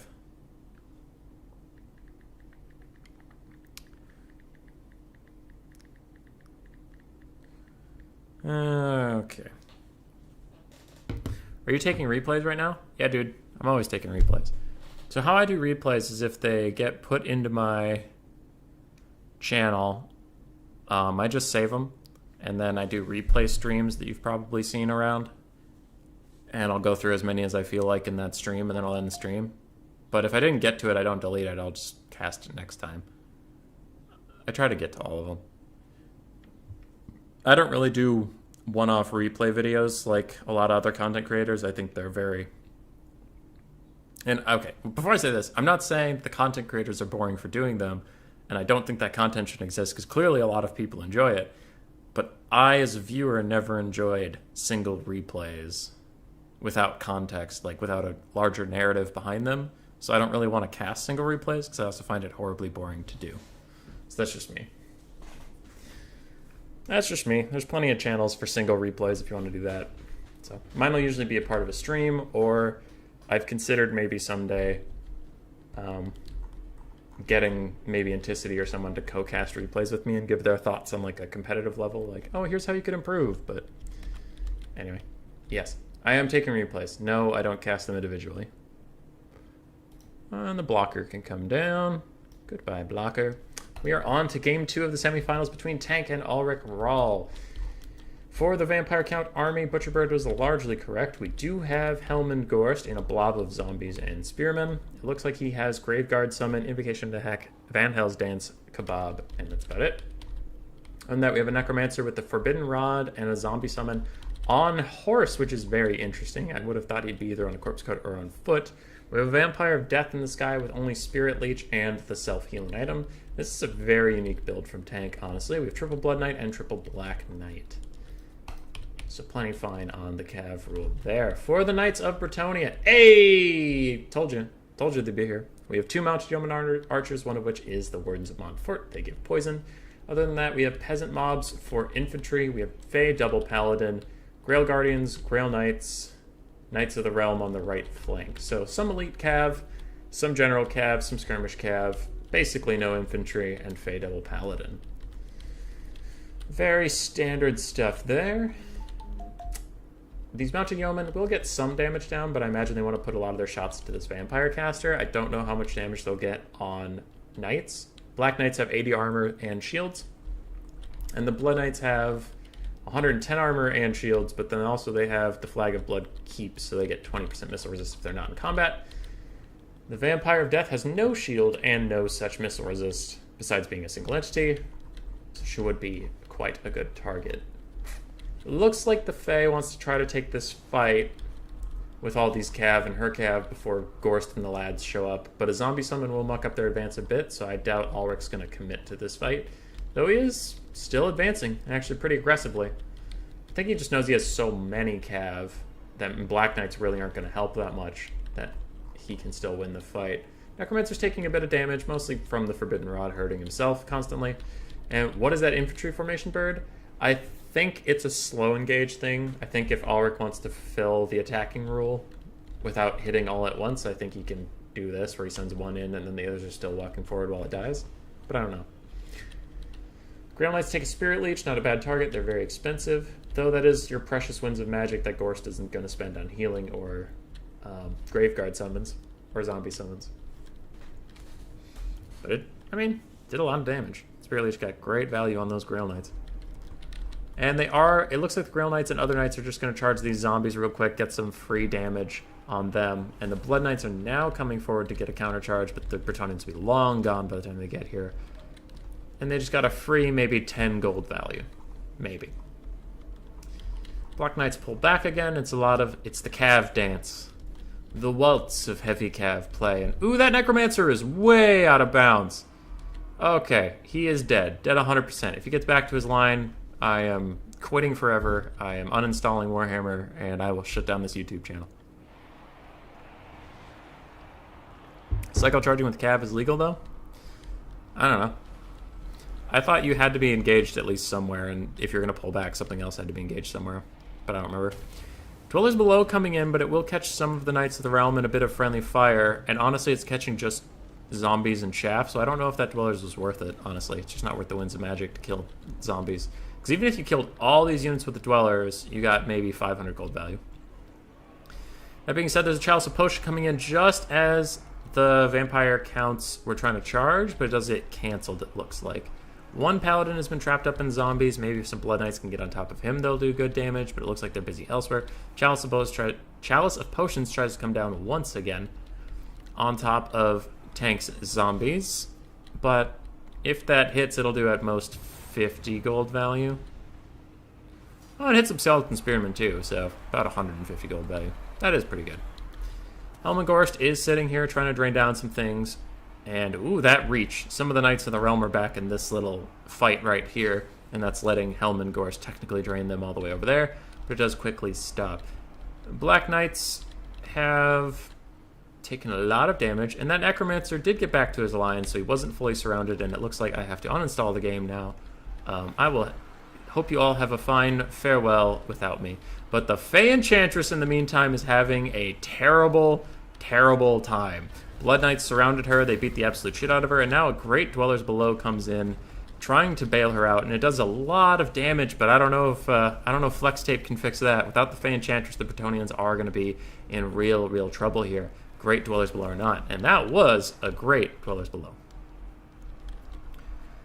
So no healing left, no magic left for anybody, no favor of the Fey. It's going to be on the double Paladin and Grail Knights to take this out, but they're all at about half health already, and Gorst is a drained machine. I think the only thing the Vampire counts have to worry about is the double Paladins, honestly. Helmengorst drain doesn't matter to them as much, and their Blood Knights are all looking pretty low. I would not use any more Winds of Magic on things besides Invocation to Heck for those Blood Knights. I want to see them heal capped, otherwise I will be very upset. And I've been very upset this game once already, because I apparently have to uninstall the game since that Necromancer did make it back alive. This Vampire of Death is just in the sky, chilling, waiting for a good moment to cycle charge. And Gorst is going to be very excited to all these Knights right here. He's got to get into combat, but if he can proc, he can start slurping on 4 Knights. And they're all slowly dying. Double Paladin is a little in deep, and Blood Knights are nearby. Maybe they can turn around and fight the Paladins.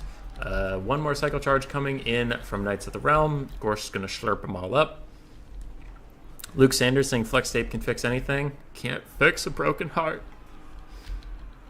Is that a Graveguard summon coming in? Nope, more zombies from tank. Alright, again, I would like to see more aggressive use of healing on the Blood Knights, but it looks like tank is just relying on Helmengorst's healing aura from the Unholy Lodestone on his corpse card to heal them up for now.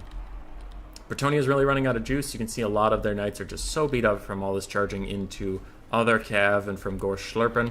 And it looks like if that second paladin breaks, that's probably going to be army losses. There are some peasant mobs that can't do anything, but Ulrich will withdraw. We are 1-1 in the semifinals to go face Voidlos. Can the last member of RTK in this tournament fight against the VM Tide, or will it be VM finals? We will see. Gorse got about 2k value. Necromancer got literally 0 vampire. Got about 1,200, almost paid for herself. Zombies and skeletons all died for the Great Horned Rat. And Blood Knights did great, considering that they're still plenty alive. Faye got almost 3,000 value with her Dweller's casts and Mortis engine, but she did die. And without her, the Bretonians really struggled. Really struggled. Except for those mounted yeoman archers. Look at those boys. Almost 900 value, almost 800 value. God damn. You love to see it. GG indeed. We're on to game 3.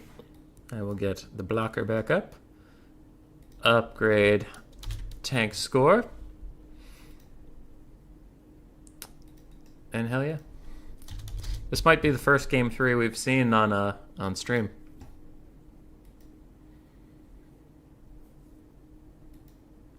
Tank is triple picking. He has Beastmen, Lizardmen, Chaos, and he's banning the Vampire Counts. Ulrich, it looked like he used Wood Elves or Beastmen. Ah, shit. We joined, and he was playing something else. I'm going to go backwards in the video and find it. It looks like Ulrich had played Beastmen into Wood Elves. So no Beastmen, no Vampire Counts versus Beastmen, Lizardmen, Chaos.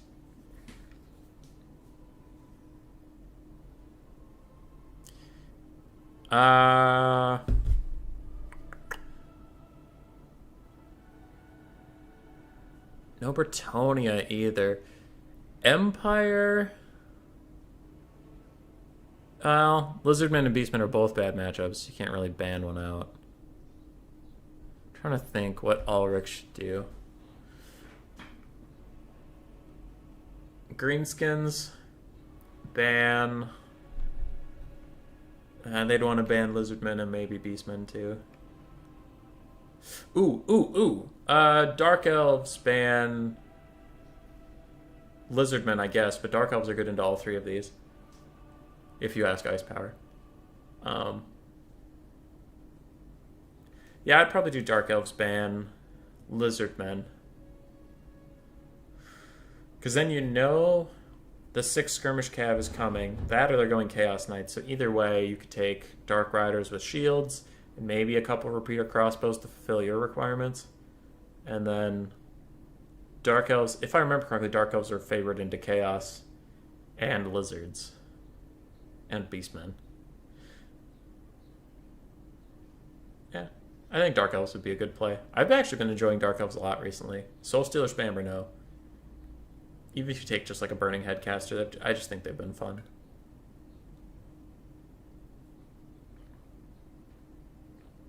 And then Marathi Double Manticore, of course.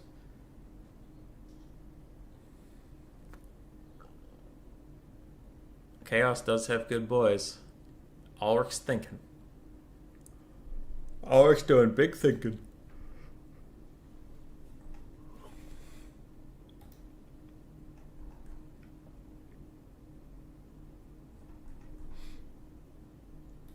Oh, what's going on?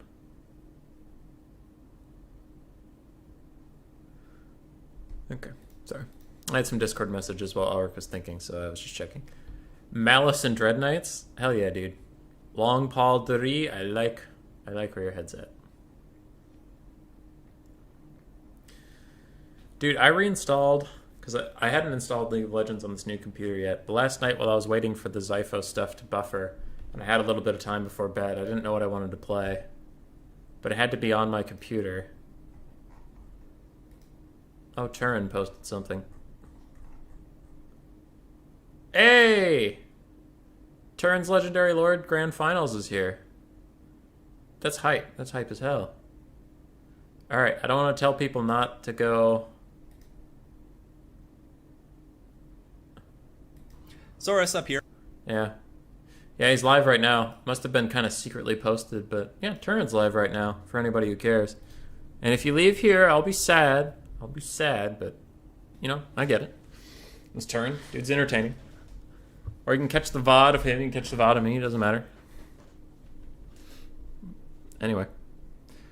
Ulrich Rawl goes Greenskins bans Beastmen. I think Tank's gonna pick Lizardmen. That Legendary Lord tournament is going for forever, it feels like. Yeah. Bye, Hank Cyrus. I don't know. I'd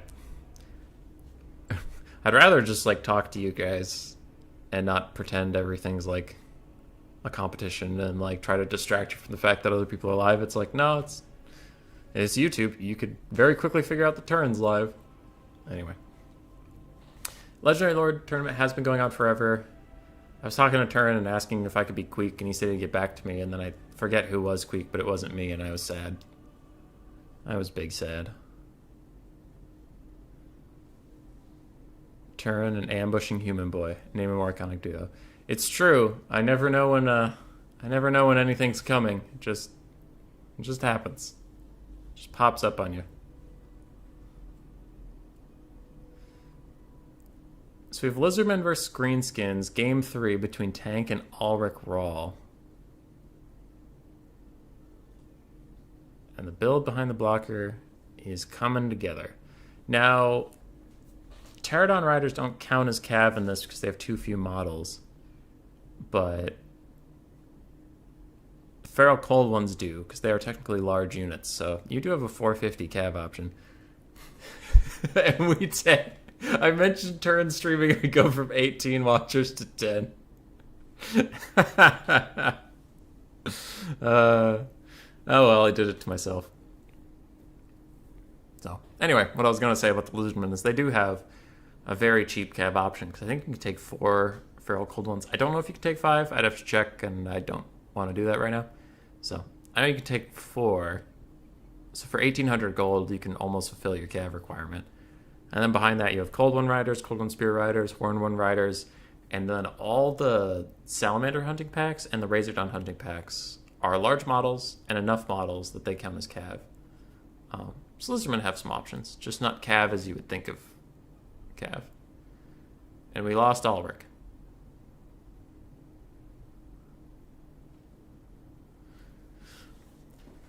You saw the reminder for Turin stream pretty early in the morning? Where was it, Jeremy? Was it on Discord or on YouTube? Because I'm subscribed on YouTube, but not on my Human Boy Yes Yes account. I'm on my normal account.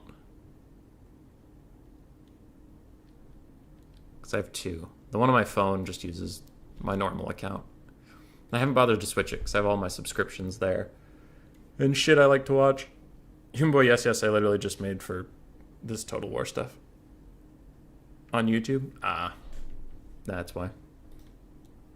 Ulrich's back! Yay, Ulrich!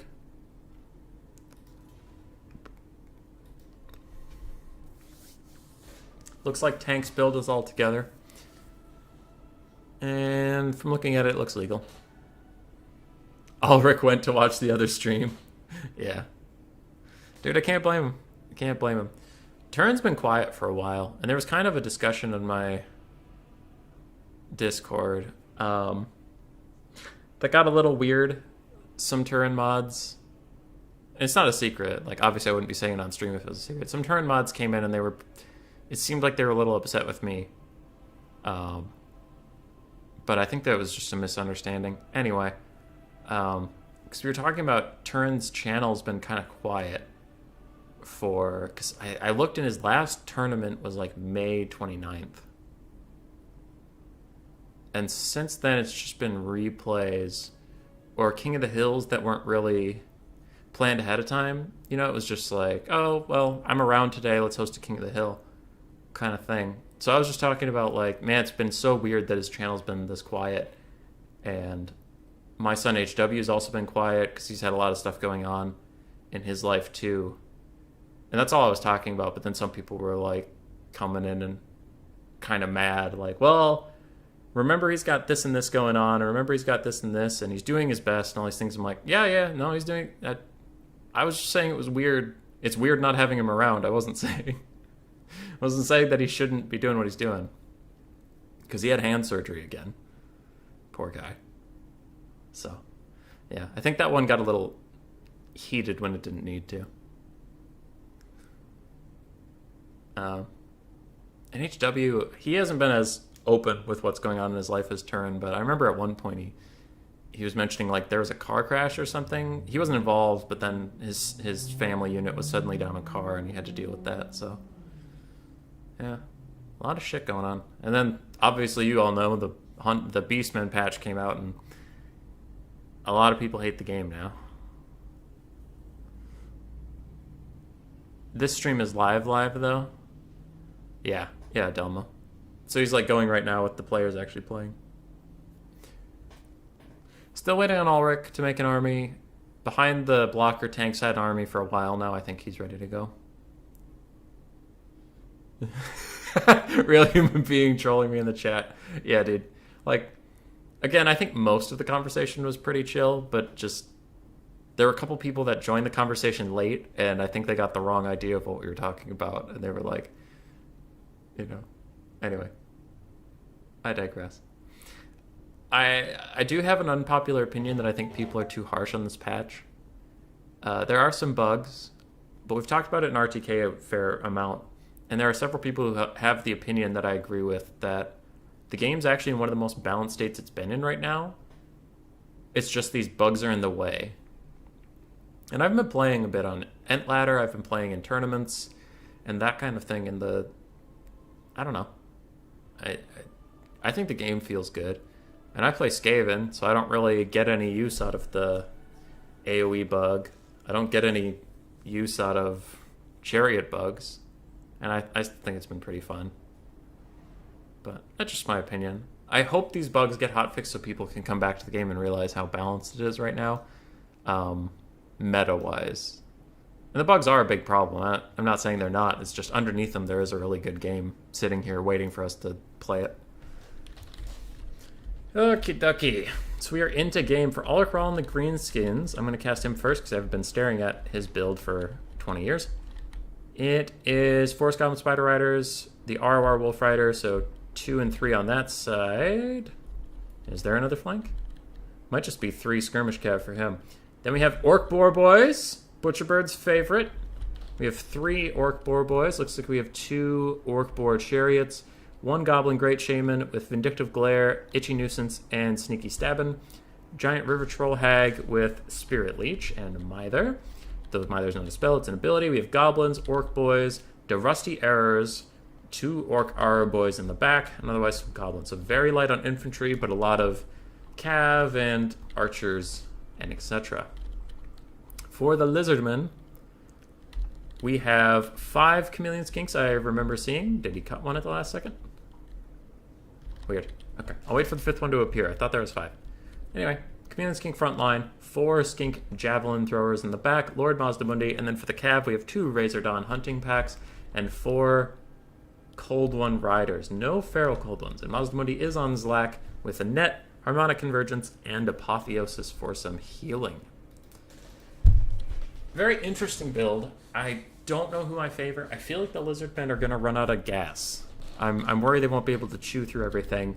But that being said, I mean, the Greenskins didn't bring very much. It's not like they brought a horde of orcs and goblins and stone trolls to kill. They just brought some cav and some archers. So, Jeremy, your opinion is like Skaven. Stinky and no one likes it. Also, I agree. Aw, that was a roller coaster of a comment. The AoE bug boosts a couple of factions massively. Beastmen and Dark Elves looking at you. Yeah. Like, I do think the bugs need to be fixed, but I also think the game is still fun, and I think some people might be slightly overreacting. Slightly. Typo, fingers went a little crazy there. I was going to say, don't you hate on Mama Marathi. Okay.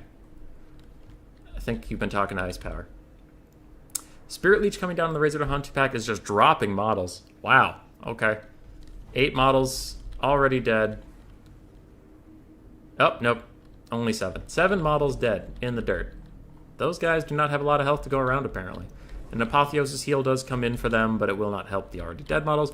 Goblins take a frontal charge from Cold One Riders, which was good until they got mithered. Now they're getting shot with some poison and armor-piercing arrows, and there's 2 Orc Boar Chariots all over them. Razor Dawns and Chameleon Skinks are moving up to try to counterfire, but I wonder if they're going to obstruct each other's sight lines. It looks like the Razor Dawns are getting off some shots, but it's maybe not going to hit the Orc Boars like they want. Other Razor Dawns are moving in to try to poke on top of that Goblin Shaman. Ooh, and a net comes down. If the Razor Dawns can fire right now while everything's netted, that'll do a lot of damage. And a Cold One charge at the same time. And you maybe lost a lot of one Cold One unit, but if you can trade back, even more worth it. Getting rid of these slightly overpowered chariots could be a great, great play here. One of them's at about half health. The other is fine, but low on leadership. And that's going well so far. For the Lizardman player who is tank, I actually forgot who was playing what for a second. Goblin Great Shaman does get on top of the Razor Dawn Hunting Packs. We're now going to pull away from here. One of the Orc Boar Chariots is broken. The other one is so close to breaking, and the River Troll Hag is in the middle of this mess to try to bail them out. If possible, tank should pull past and try to keep on top of these Boar Chariots, not stay on top of the River Troll Hag, but she is a large target and hard to avoid. Both Razor Dawn Hunting Packs are pulling away from the frontline fight. Skinks are walking up to start trading forward. All in all, 2 Cold One Rider units almost entirely destroyed. But they took out half of a Goblin unit and 2 Orc Boar Chariots down to about half. I still think that favors the Greenskins, but tanks certainly turned that terrible trade into a fine one. These Jav Skinks throwing it onto Orc Boar Boys, doing a lot of damage, and some Cold Ones rally and rampage immediately into danger. And they'll probably be picked apart. They're slowed up in their own skink infantry, maybe giving them time to stop rampaging, but it doesn't look like they will. They will run straight into their death. Razor Dawn Hunting Packs have gotten on top of a hill. They're trying to find a nice spot to sit and fire. They're having a bit of a hard time with that. A nice Goblin ball and chain coming down here. Takes about half health off 2 units of skinks. But that Night Goblin unit is taking a ton of damage in return, so not the worst trade in the world. Where's the second Razor Dawn? There they are. These Razor Dawns need to be firing. It looks like they're just sitting idle right now, and that cannot be a good thing at all. A banishment from Mazdamundi is coming down on top of these netted Orc Boar Boys. It'll do okay. It'll probably break off one of them if it arcs correctly. But I think the Lizardmen are in a bit of trouble. These Razor Dawns haven't been fighting nearly enough, and now their front line that they're supposed to be firing over is falling apart. So they'll largely have to make their own opportunities now, which is much harder for them. Cold One Riders are going to try to rear charge onto these Orc Boys, who are also getting shot. They'll hopefully break very quickly for tank, and he can move on to shooting archers. Now these archers, if they shoot at the Razor Dawns, they'll do a lot of damage, and tank will have to watch out for that. These other hunting packs are all trapped up on a bunch of skinks, and it looks like all these ranged assets are just kind of standing in front of each other and really stopping them from being effective. The right flank has gone well for the Greenskins, though they have taken a lot of damage. The left flank, they kind of just abandoned and let those Orc Boys die. Also, some archers now getting collapsed down by Cold One Riders, and immediately we can see Ulrich turning around to go deal with that. He is not happy about that. He casts Gork'll Fix It, slowing them all down by about half, and trying to catch up with his Goblin Great Shaman on a spider, bail out some of his archer units. In the meantime, this would be a good time for the Razor Dawn Hunting Packs to get free shots on the Goblin Great Shaman. His back is turned. There's really no support to stop you. But again, we have this big blob of things all trapped up on each other, and that is stopping them from firing. Certainly been a tough time for the Lizardmen to rally all of these squirrely arranged forces. Cold One Riders are getting worked on by the Goblin Great Shaman. They aren't able to fully shut down any of the archer units, and they will be pushed back. Chameleon Skinks are poking the Goblin Great Shaman, and Razor Dawns are now starting to get some fire in, but they're taking a ton of skirmish cav damage, and even Orc Boys are slapping a bit of them to death. Tough stuff. Bounce power is still very even. Both players still quite in this game, and now Mazdamundi is getting attacked by all the Orc Boar Chariots left, along with the giant River Troll Hag and a Spirit Leech coming down. Alright, that is a very heavy commitment to try to kill Mazdamundi. He will cast Shield the Old Ones on himself for some damage resistance and try to get out of there. Razor Dawns are moving into melee combat almost. It looks like they're trying to fire up over this hill, but they're having a very hard time. They can't see anything. and they are not firing. These other Razordons are turning and firing. Standing in the middle of these skinks, it looks like some of them are actually managing to get some shots off. But again, these Razordons just need to get out of these infantry and be able to fire. Now it looks like the Greenskins are starting to use their mobile advantage, running down all these chameleon skinks with their Orc Boar Boys, trying to get in there, get good value done. It looks like both Orc Boar Chariots have been routed. No, that one was terror routing, and this one is still alive, though very low. I think that's an AoE net coming down. Oh, it's a Gork'll fix it from the Greenskins. All right, if Mazdamundi has the Winds of Magic for a net, he's probably going to want to cast it and get out of here, but he is getting collapsed on all sides by Boar Boys, and they do have high mass. They will stop him briefly.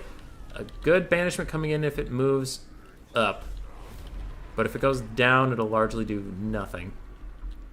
And it goes down, so it largely does nothing.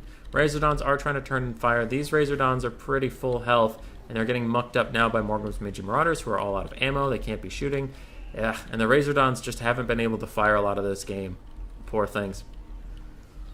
Poor things indeed. A Ruination of Cities comes down, trying to just get a good cast off. Looks like it does more damage to the Chameleon Skinks than the Greenskins, and the Lizardman player tank is in a bit of trouble. Both Orc Bear Chariots do run, due to being afraid of that large target, and if these Jab Skinks can turn around through with the River Troll Hag, they'll do good damage there. What do the Lizardmen have left, really, for staying power? A lot of their balance of power is tied up in these Razordons' ammunition. At this point in the game, they're going to have a very hard time using effectively.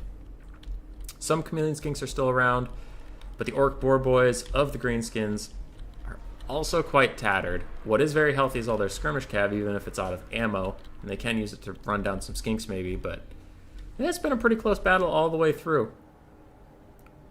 Goblin Great Shaman taking some fire in the back from these Razordon hunting packs, finally able to fire, get their damage out, prove their worth, but the other pack immediately gets taken out as I say that. So Tank, if he wants to win this game, needs to defend this group with all his might, not let them get caught out by anything. Do lizards have gas? Don't know if they're actually capable of farting. You Googled it, and apparently they do. Thanks, buddy. Thanks. All right. River Troll Hag takes a blast from the Razordons in the back. She immediately is going to rout off, and some Chameleon Skinks are chasing around the archers. Those are Orc Aura Boys. Can they take Chameleon Skinks in combat? Oh, it looks like Chameleon Skinks are actually better at that. Huh. Okay. Interesting stuff. 2 whole 8-peak Looties still running around the battlefield. Mazdamundi is rallying his backline by terror routing off everything that was there. Can the Lizardmen do this? I mean, I guess they can. Orc Boar Boys took a lot of damage. Goblin Great Shaman is getting shot a little bit by these Razordons. I think these Boar Chariots need to just run up through here and muck down those guys. I don't think they can afford to let them shoot anymore. There's nothing really defending them. You just need to get in there and get them right now. Mazdamundi's wandering around. Some Chameleon Skinks are walking with him. But the last bits of power here are in this River Troll Hag, Goblin Great Shaman, and these Boar Chariots. Now the Chariots are routing a bit, and Apotheosis is coming on the Razordon Hunting Pack. They took a lot of damage from this brief interaction with the Orc Boar Boys, and maybe even a Spirit Leech, but they got out of that quite quickly. And it looks like the Boar Chariots are going to get mucked up in some skink cohorts. Not where they want to be. So what's left? We have a decent health unit of skirmish cav over there that are all out of ammo. Other than that, we have 3 archer units that are all very damaged, but have plenty of shots left in them. The Orc Boar Chariot has shattered officially. So it's just these Razordon hunting packs and skinks. Mazdamundi's a big, scary, thick boy, and this Goblin Great Shaman is really not. His leadership's pretty terrible. I don't know how much mana he has left. And even then, Vindictive Glare spam isn't that good against Mazdamundi. He's too armored. Orc Aura Boys are going to get into fight with those skinks. Just try to hold them off a little bit for Durusty Arrows. Let the Durusty Arrows get some shots off. But if these guys rout, these guys are going to rout.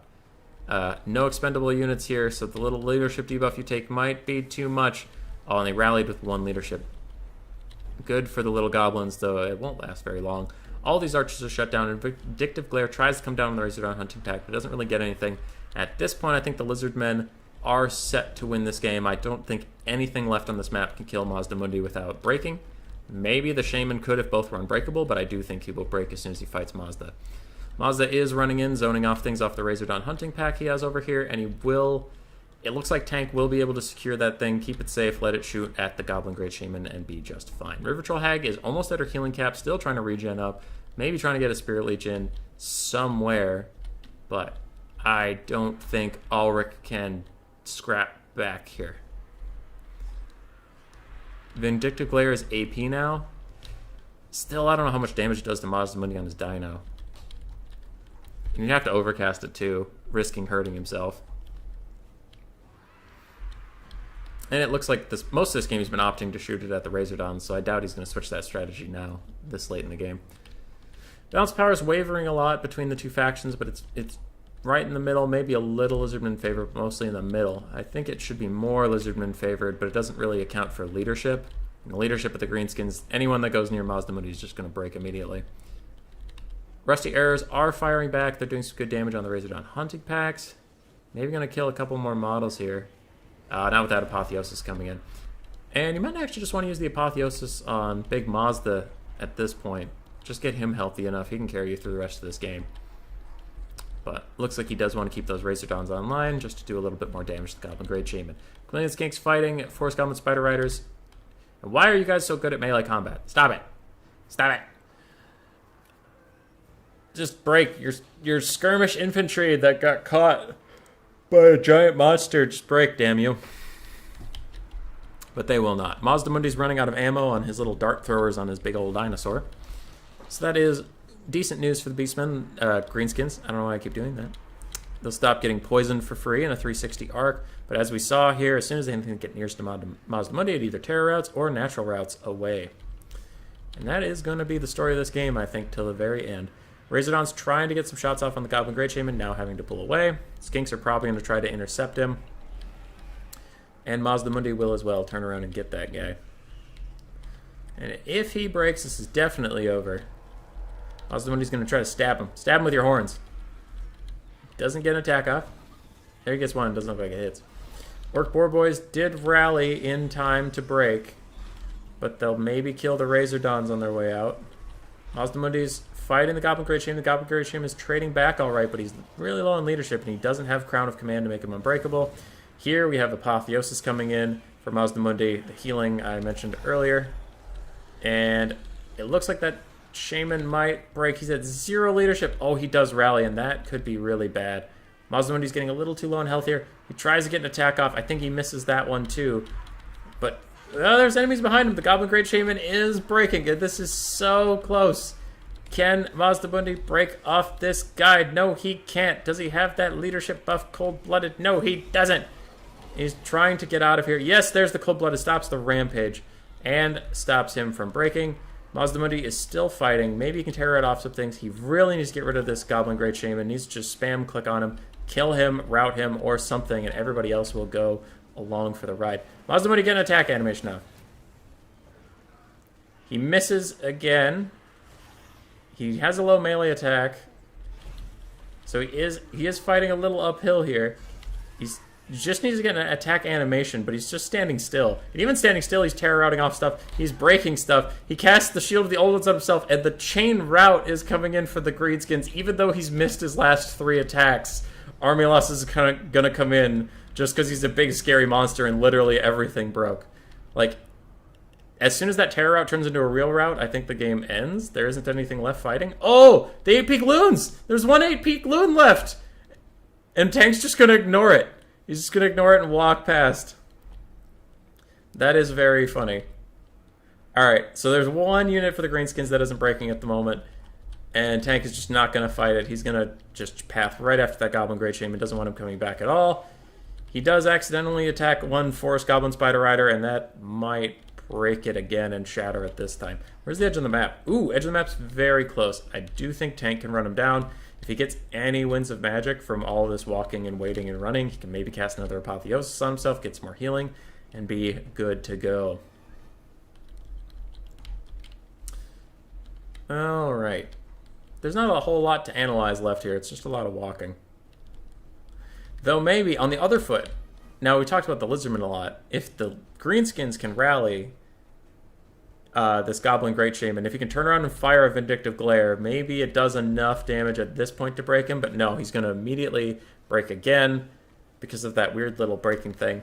He does get a charge off, and he gets that weird attack he has even while routing because of reasons, but Mazdamundi's not going to break, and that guy definitely is, and Army Losses kicks in for the Greenskins. It is now 1 8-peak Loon versus Lord Mazdamundi. And Mazdamundi's going to waddle. He's not going to attack, he's just going to waddle. And Ulrich will resign. Very good game. Very close game by both players. And we are now down to 7 whole viewers. I'm betting a lot of them went to turn stream, which is sad. Good value on a lot of the ranged units for tank. All the Chameleon Skinks paid for themselves. Half the Javelin Skinks did. Razordons did pretty well. Cold One Riders didn't really do as great as they wanted. Orc Boar Boys got 1 paid for itself. 1 did 100 damage. 1 did 200 worth. Chariot struggled a little bit. Skirmish Cav did very well for itself. Infantry died, as infantry do. Archers did fine. Yep, they did fine. River Troll Hag did fine. Goblin Great Shaman did great. It's very well played. GG, well played. Voids here. Best of 3 finals. Let's go, lads. It's a VM final.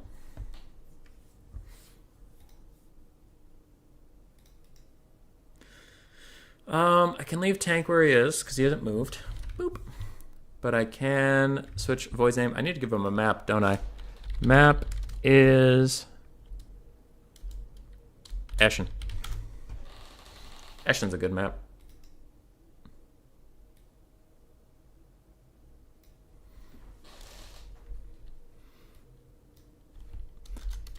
And we'll go Void 0. Boom, boom. Move the blocker up. We're good to go. Last series of the day. And then we'll wind down, and the tiny amount of you still left here will be able to go watch Terran's thing.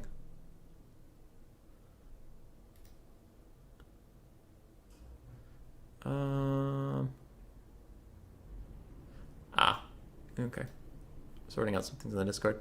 They've now changed the map, and it looks like... Who picks first?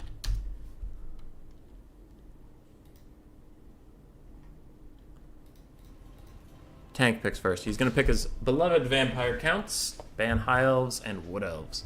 That does leave Beastmen. I wonder if Void will just pick that immediately. I wonder.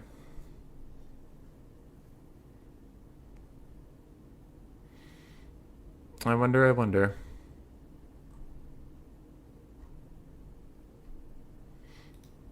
Alright. Draven and RPG Slime, how you doing, buddy? I just saw Dylan a bit ago. I helped him and Koi move a desk. So it's funny that you're popping in here too. We have a Cav tournament, Slime. So you have to take 6 or more Cav units in your army. Just trying to let cavalry have some fun, have their day. They've had a rough go of it recently with bugs and stuff. Looks like Void is considering Beastman, but he flips over to Vampire counts. I wonder if he's going to force the mirror like he did versus me. Of Bretonia. The Tank's a dangerous player to take Vampire counts into. He's quite good at the undead, lads. So he probably knows how to play that.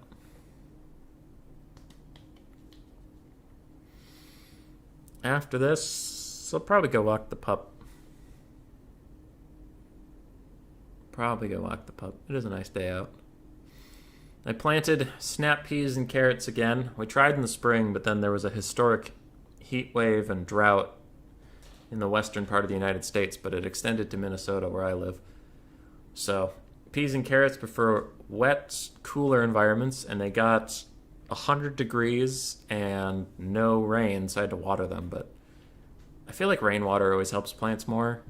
If you hose them down, they get really wet really quickly, and then it also dries up very quickly because of the weather. Whereas rain, you kind of get a soft sprinkle all day. Anyway, long story short, my spring harvest was utter shit, and we're trying again for the fall. So got all those planted. Void is now hovering Dark Elves, thinking about what to take. Back to Bretonnia. And we did just see Tank beat a Bretonian player with Ulrich. So I think that would be a dangerous thing. But maybe Void was watching the stream and knows the Tank build. And he is going Bretonnia. So if I were Tank and knowing your game was streamed, I probably would change the build up somewhat. Probably wouldn't take exactly the same thing. Maybe the same idea, but exactly the same thing seems a little bold. And Void was in the finals already, so he was just waiting. There's no reason he wouldn't have seen the stream and seen the build.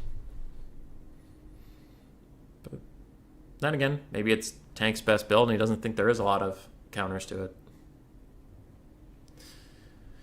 We will see.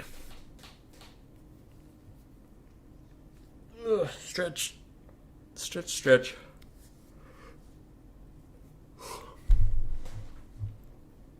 Slime, if you're still here, how is it where you live? Is it as dry as everywhere else?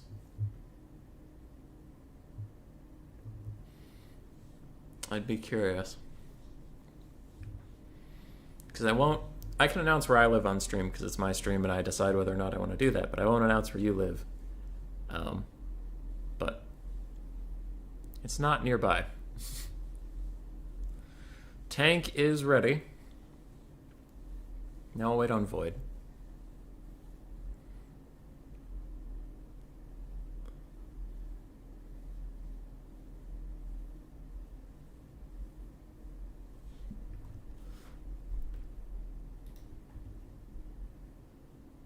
Dryer? So you're still in the dryer parts too, huh? That's a shame. I feel like last summer was like this too. And it's like, global warming is one thing, but I think we've also just, I think even if global warming hadn't been a thing, we would have had dry years, and then it just got way worse. Way worse.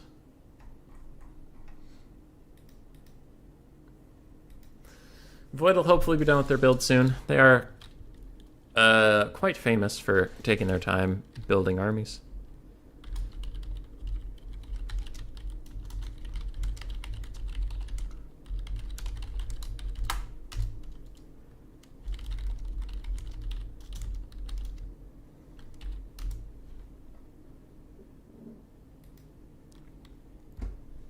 Alright. Just answering a thing quick. What are the maps for this? Oh, everything got shifted. Okay. There wasn't I'll show you what I'm looking at so you're not confused.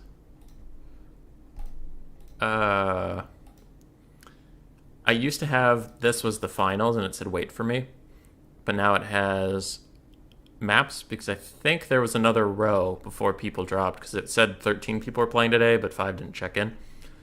So I think it moved everything over one, and the finals doesn't exist anymore. So I told the players a different map than was on challonge, so I hope I didn't confuse them.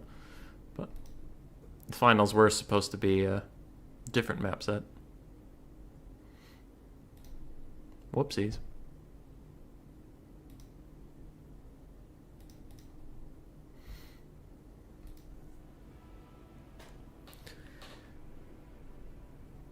Void is ready. Tank said good luck, have fun, which usually means they're ready, but maybe they stepped away while Void was finishing their army and now they don't. See that the ready is there. Hopefully they will return post-haste and get us underway.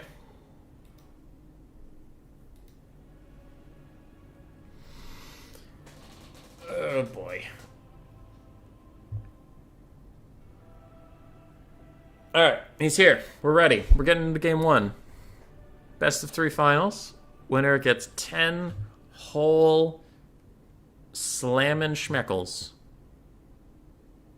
And by that I mean dollars.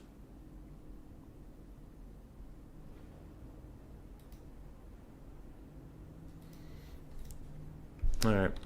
We're here. I can take the blocker down. And Ulrich did opt to go for, if not the exact same build, very close. 3 Blood Knights, 3 Black Knights, a bunch of skeleton spearmen and zombies, a couple skeleton warriors in there this time. I wonder if they have a vampire in the sky still with death. It doesn't look like they do, so that much is different at least. The Vampire of Death is now on horseback, so it's no longer in the sky. Otherwise, Necromancer, still everything same about them. And a Wind of Death. Wind of Death from Helm and Gorst. Maybe just had the money and wanted to take it in case there was a big cav blob he could punish. But that is an interesting change. For the Voices of Void Lulls, we have 2 Grail Knights, Knights of the Lion-Hearted, Knights of the Realm ROR. Other than that, 2 normal Knights of the Realm. Oh, damn it. Oh, okay, wait. There's the 4th one. And 1 Mounted Yeoman. Alright, good. He fulfilled the 6 cav requirement. I was going to be mad if we had a rule break at the very end. Men-at-Arms dotted across the front line with some basic peasant mobs. Other than that, there's Spearmen-at-Arms behind them. We have 3 Archers, Fire Arrows, Pox Arrows, and Fire Arrows in case of Vargulfs or something with regen, something that's weak to fire.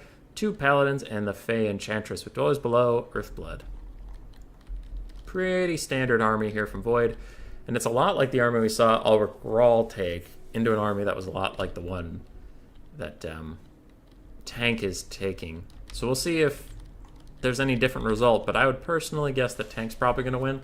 He seems quite comfortable in this type of matchup and comfortable against this type of build.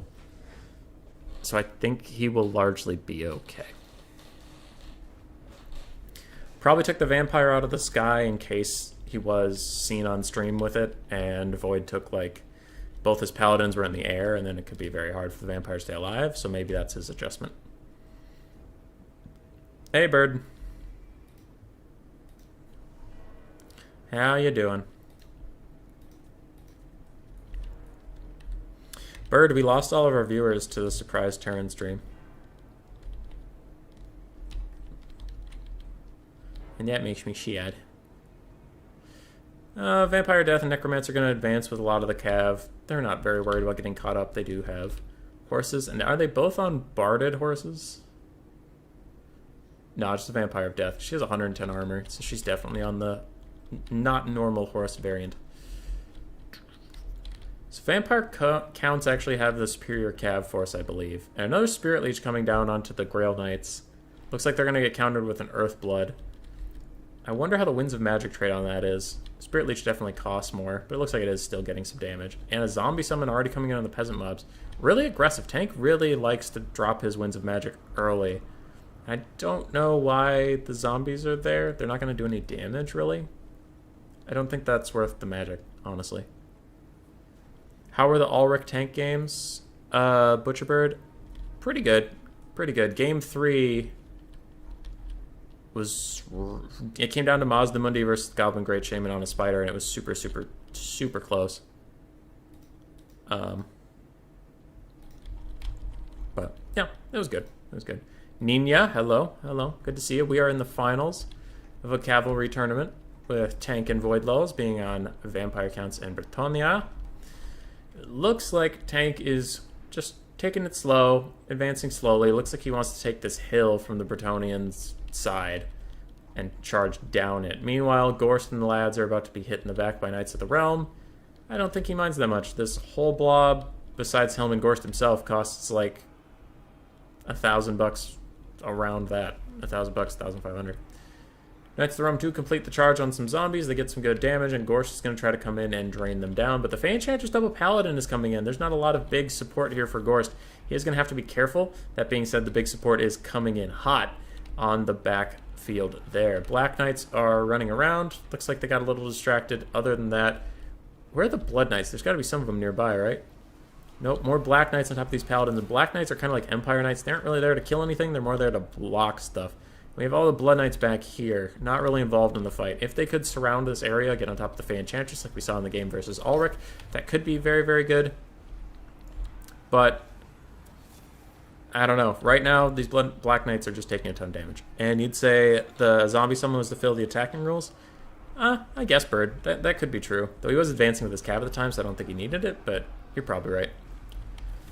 Blood Knights are wrapping around, and now you can see the Paladins actually starting to get poked down a little bit. We can see their health bars actually moving, whereas the Black Knights fought them that whole time and did literally nothing. But Gorst is getting shot by the Peasant arrows. He does not like the situation at all. He has to get out of there.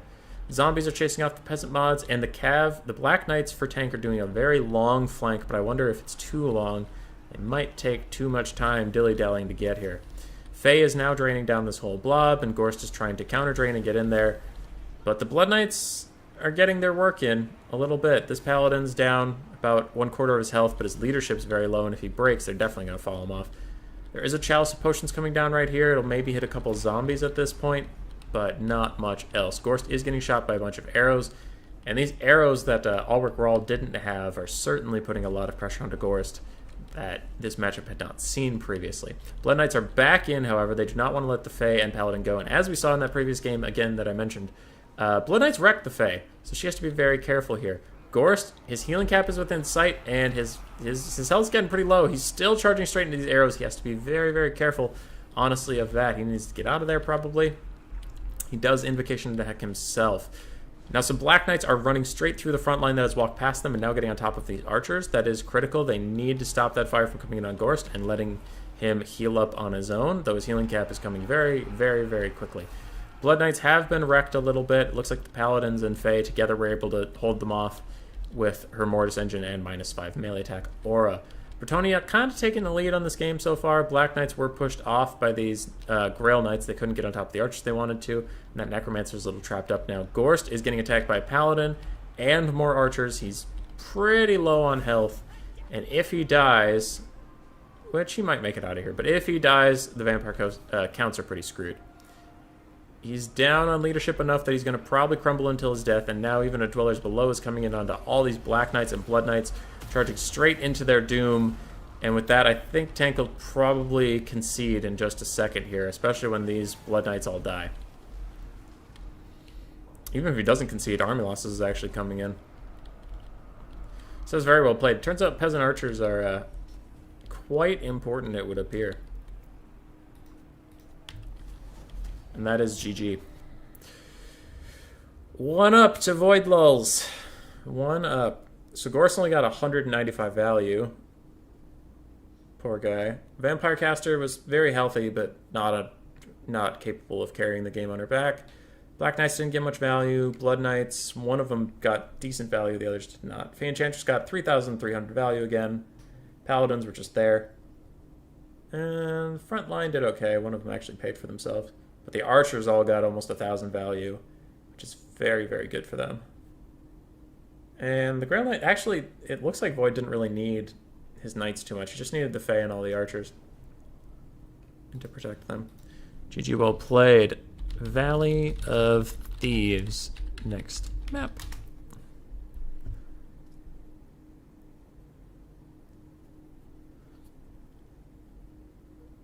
Mounted Yeoman got 1 kill, clearly OP. Oh yeah, dude, they're busted.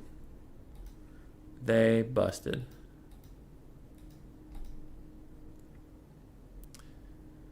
I gotta get a blocker up to protect a tank from the dreaded Stream Snipe. Void goes up 1. Oh, stretch.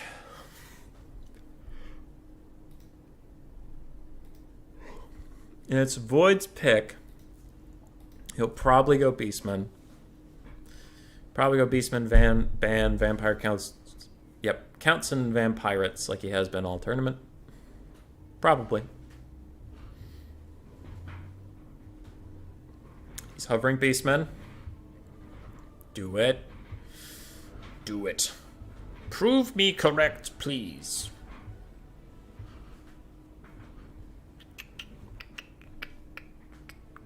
He's thinking. He's thinking. BM, comma, ban, VC, VP, please. Do it. Do it, you coward. Ooh, 2 entirely different bans. Oh yeah, he wouldn't ban VC. Tank played it, duh. Lizardmen and Wood Elves. Those are decent bans. Those are pretty decent bans.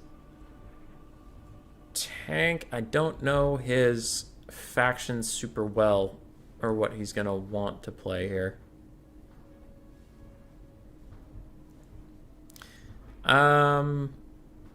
Beastmen. I mean, he could just go for the Beastmen mirror and hope for the best. I mentioned before, Dark Elves is good into Beastmen if you can play them well, but not a lot of people can right now. Just Soul Stealers are really good. Dark Riders are cheap cav units you can use to fulfill the rule, etc. And we will get Coast. Coasty, coasty, coast. So the cav units that Coast have are all 3 deck dropper variants, and they're Rotting Prometheans with people standing on the back of them. And it's kind of predictable. I mean, you're pretty sure they're coming, because also the unit cap on the crabs with people on their back is only 3. So Void knows there are going to be at least 3 gun bats, maybe more. So Harpies would probably be good. Traderkins will, of course, be good. Archers could help. Centaurs with throwing axes kind of thing, but he was banning it earlier, so we must not want to see it for some reason.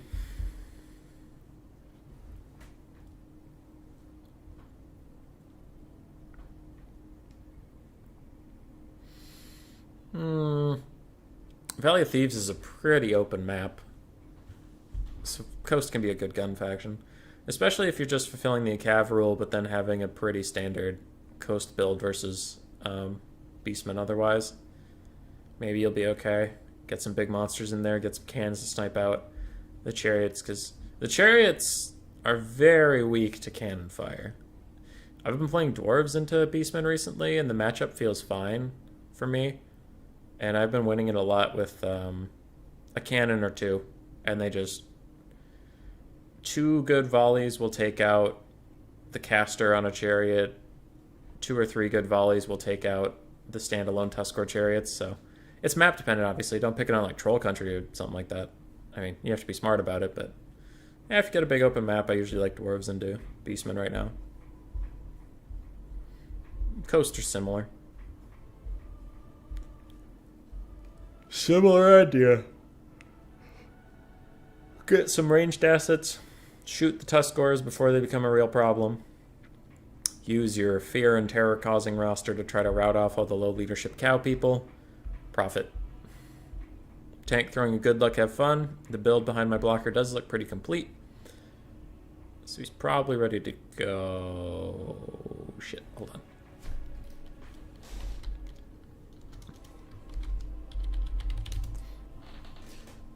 Hold on.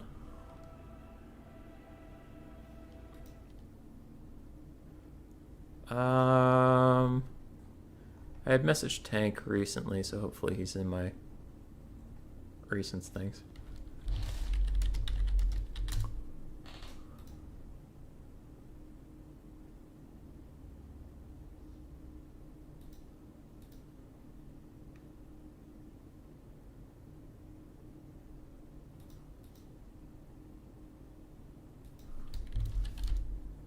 All right. Trying to head off for a rule break before we have to remake a game or something. Something dumb.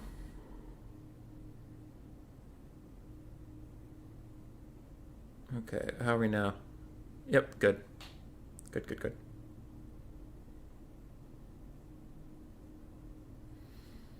Good, good, good. For Void, I imagine we'll see 2 Tuskor chariots, a mage on a Tuskor with Traderkin. Probably Torix the Brass Bull again.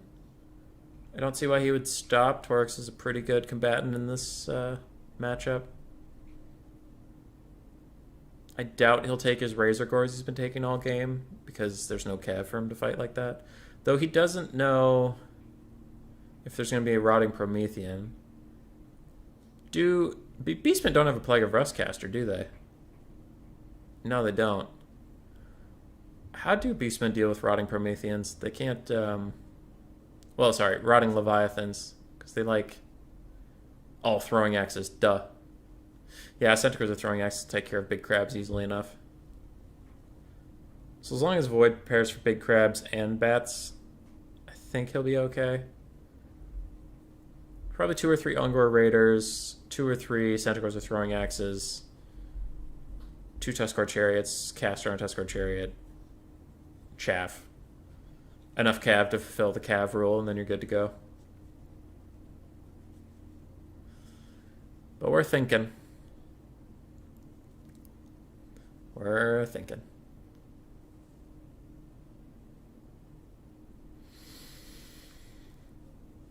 I'm sleepy today, dudes. I should get out after this. Could do something. They have Soul Blight and Withering and Throwing Axes and Gorbel and Raiders and Gorgons and Doom Bulls. Yeah. Yeah, I was just thinking of the traditional Archer stuff. Bird. But Archer, I mean, even Empire without Plague of Rust takes out my Celestia on a crab all the time just by enough Huntsmen and enough Crosswomen that they eventually get through. Alright, we're loading the game. Let's get rid of that blocker. Ka-chow.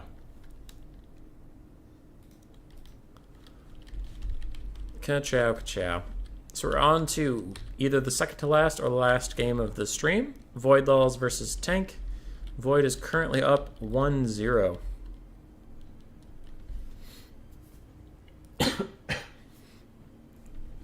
Alright, I saw Tank's army this whole time, so I know what I'm looking for. 3 deck droppers with bombers, 3 with pistols to fulfill the attacking rules. We have a gunnery mob with pistols and 2 with handguns on the side. Count Noctilus on his Necrofex Colossus. It looks like he has Invocation of the Heck and both his summons. And 2 Carronades. The rule that I had to ask him about was he used to have a bunch more pistol mobs, and I was like, ranged cap of 12. We have Sirens. Other than that, a mix of zombies with pole arms and regular zombies. 4 Void Lulls. Let's figure out the cav first. We have 4 Razor Gores and 2 Centaurs. Alright, so we do see the Razor Gores. Must have been for the crab mobs rather than the big crab. 2 Chaos Spawn, 3 Harpies in the Sky, 2 Centaurs as you mentioned, 2 Ungor Raiders. We have Morgar the Shadow Gave, a Bray Shaman of Wilds with Traitorkin, Bray Shaman of Death with Spirit Leech, and Aspect of the Dread Knight to deal with Sirens, and 4 Ungor Spearmen. I like Tank's build for this. I think Tank will have a good advantage. Where's the white line? Okay. Plenty of room. This is not a white line camp, which is good.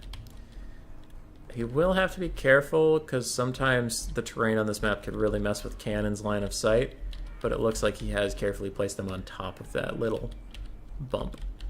Where's the other one? Yeah. This is an okay spot. They can fire for a decent range, but they will have trouble hitting anything down here because of that tilt in the hill. But we'll see what Tank can get out of it. Noctilus is going to be a nice piece here. But there are no chariots for him to blow to pieces. I think Void Lulls maybe knew that cannons would be good here. 6 flyers for Tank. Oh, shit. Yeah, you're right. I thought... I always think it's 6 is the limit. But it is 5. Okay. Hold on. Damn it. Coast has 6 flying units. 1 in corner. Or remake. Ugh. I always forget that that one's 5, because like a lot of other things in the game are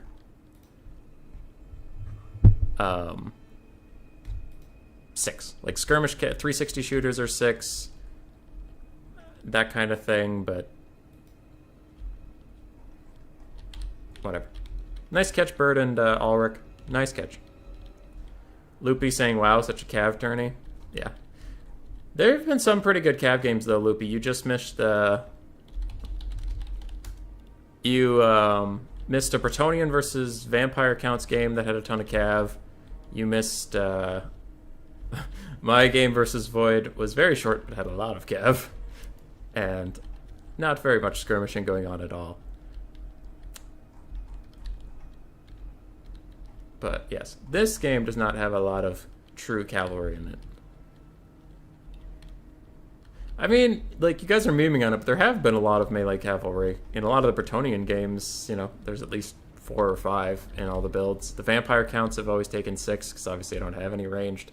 So we've seen a lot of Black Knights, we've seen a lot of Blood Knights, seen a lot of Knights of the Realm, Grail Knights, Grail Guardians a little bit, even from Void. I took some questing Knights. So there have been. Just some of the games, not as many. A lot of Centaurs, too. Yeah. I think this game has had the least cav. And it's our potentially final game in the series. And the Greenskin Lizardman game had a ton of true cav, too. Harpies are getting top of the bombers, that like we talked about. But it looks like Tank does spread them out, which is good. He's not all clustered up, so one Harpy can attack multiple units. And he is going to pull away whenever a Harpy comes near him. And I think he's trying to use his guns, either cannons or his pistol mob summons, to fight off the Harpies. Deck droppers are fighting a bit against these Harpies, trying to push them off, and their leadership is just god-awful. So even getting shot in the back by the target that they're supposed to be trying to kill, they're already almost breaking. Gunbats are skirmishing very, very well against the Harpies. It looks like we have a Traderkin coming in. Will it be Overcast? Nope, regular Traderkin. That with some Harpy support should get these Gunbats pretty well and done, taken care of.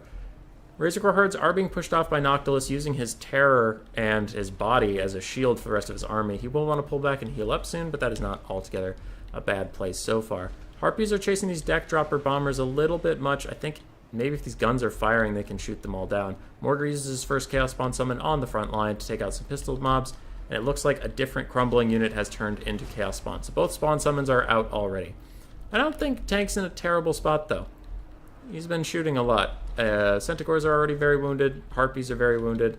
One side of Razorcores has been broken, but this side, Razorcores are doing just fine, though now they're going to be surrounded by halberds and might not enjoy their life as much.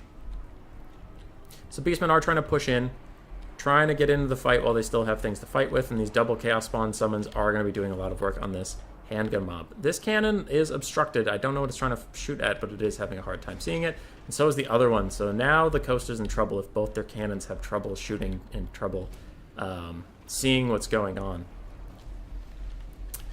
Deckhand mobs are summoned on top of the Bray Shaman of Wilds, but they're just zombies. They're not really going to do that much damage. And Noctilus is wandering around trying to rout off some stuff, and he fires a random shot way across the map at these Harpies. That is an interesting choice of targets, my dude. Noctilus is standing a little idle, and I wonder what the Vampire Coast have that can take out Morgar. Maybe their pistol bats can come back over and do it, but with no gunnery wights, no refills, no scab scraths. It looks like Tank's going to be in for a hard time here.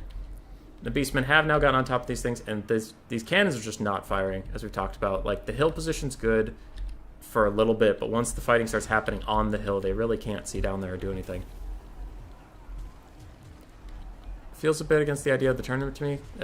I guess. I don't know. I've been seeing a lot of Cav. If you people didn't see Cav in your matchups, I'm sorry, but we saw a lot in a lot of the games we've seen today. We saw 4 Cold One Riders. You don't get to see those guys very often. Anyway. Count Noctilus is trying to fight, but he's got Morgar on top of him now, and he's a terrible, terrible combatant. Maybe if this cannon can get a few shots off, he'll be okay. Maybe. Sirens are trying to fight against all these Chaos Spawn, but they're actually getting worked down even by non-magic damage units. Tank is securing his backline once again, but there's nothing back there to secure. The cannons have all been shut down. Handguns are all already gone. It's just Noctilus, and I think this will be a dreaded Beastmen victory very soon here. And we'll probably be done with the stream after that. Probably. Still have some pole arms fighting, chilling. Tank's still scrapping about. The spawn summons have both faded, and now we just have the normal Chaos Spawn running around fighting. And ooh, a Spirit Leech coming into those Sirens. That's going to do a ton of damage to them. Probably finish them off, seeing as how they're also fighting things and their leadership will get so low they'll disintegrate. One of the heroes has collapsed, but the other one's doing fine. Morgar's doing fine, so the Beastmen still have plenty of leadership running around. The Vampire Coast is just down to a giant mob. That bomber up there is not misplaced. It's just put up there because of too many flyers. Deck droppers running around with Harpies right after them, and I think the coast is out of gas. Yes, indeed. Noctil is trying to get somewhere to get a good shot in, but I think he'll find his options quite limited. Raystorm coming in could do some good damage to these Centaurs. But it's tough. I wonder how many of these zombies are summons too. That could be another thing. Razorgore's hitting him in the back. Kind of surprised the Balance of Power hasn't army lost the coast just yet. I mean, Beastmen, their front line's looking a little tattered, but a lot of it's unbreakable. Their archers are still fine, and there we go. With Noctilus getting worked down, I'm pretty sure as soon as he dies, Balance of Power will go into army losses mode. And he is dead. And army losses mode. Really? Really still thinking Coast has a shot in this game? Am I missing something? Am I missing, like, 35 units that aren't on screen? Oh well. It does find the end. Tank will concede. Noctilus got decent value. Zombies struggled. Ooh, that one got 700 value, but otherwise struggled. Sirens got spirit leeched to death. Guns tried to fight. Bombers tried to fight, but it was just a... The hill stopping the cannons from firing was pretty tough. Beastmen frontline didn't get much done, but their archers did. Their centaurs did. Harpies did their job. Razorgores, one did, but otherwise they died. But yeah. GG, well played. GG, well played. And we have our winner. It is Void Lulls. Ugh. Good job to him. I will get him his prize. And other than that, I think we're done for the day. Yep, that's all I got for you people. I'll post a Bretonnian question section soon for that interview that we'll do with Saphira next week or the week after. We'll do... Yeah, we'll do another tournament sometime soon. I gotta figure out what's going on this weekend. Probably won't do a serious tournament just yet. Do that one 2 weeks from now or something. I need a break between serious tournaments. They're really stressful. So I think that's about it for me. Alright. Get out of here. Shoo. Go watch Turn do stuff. On delay.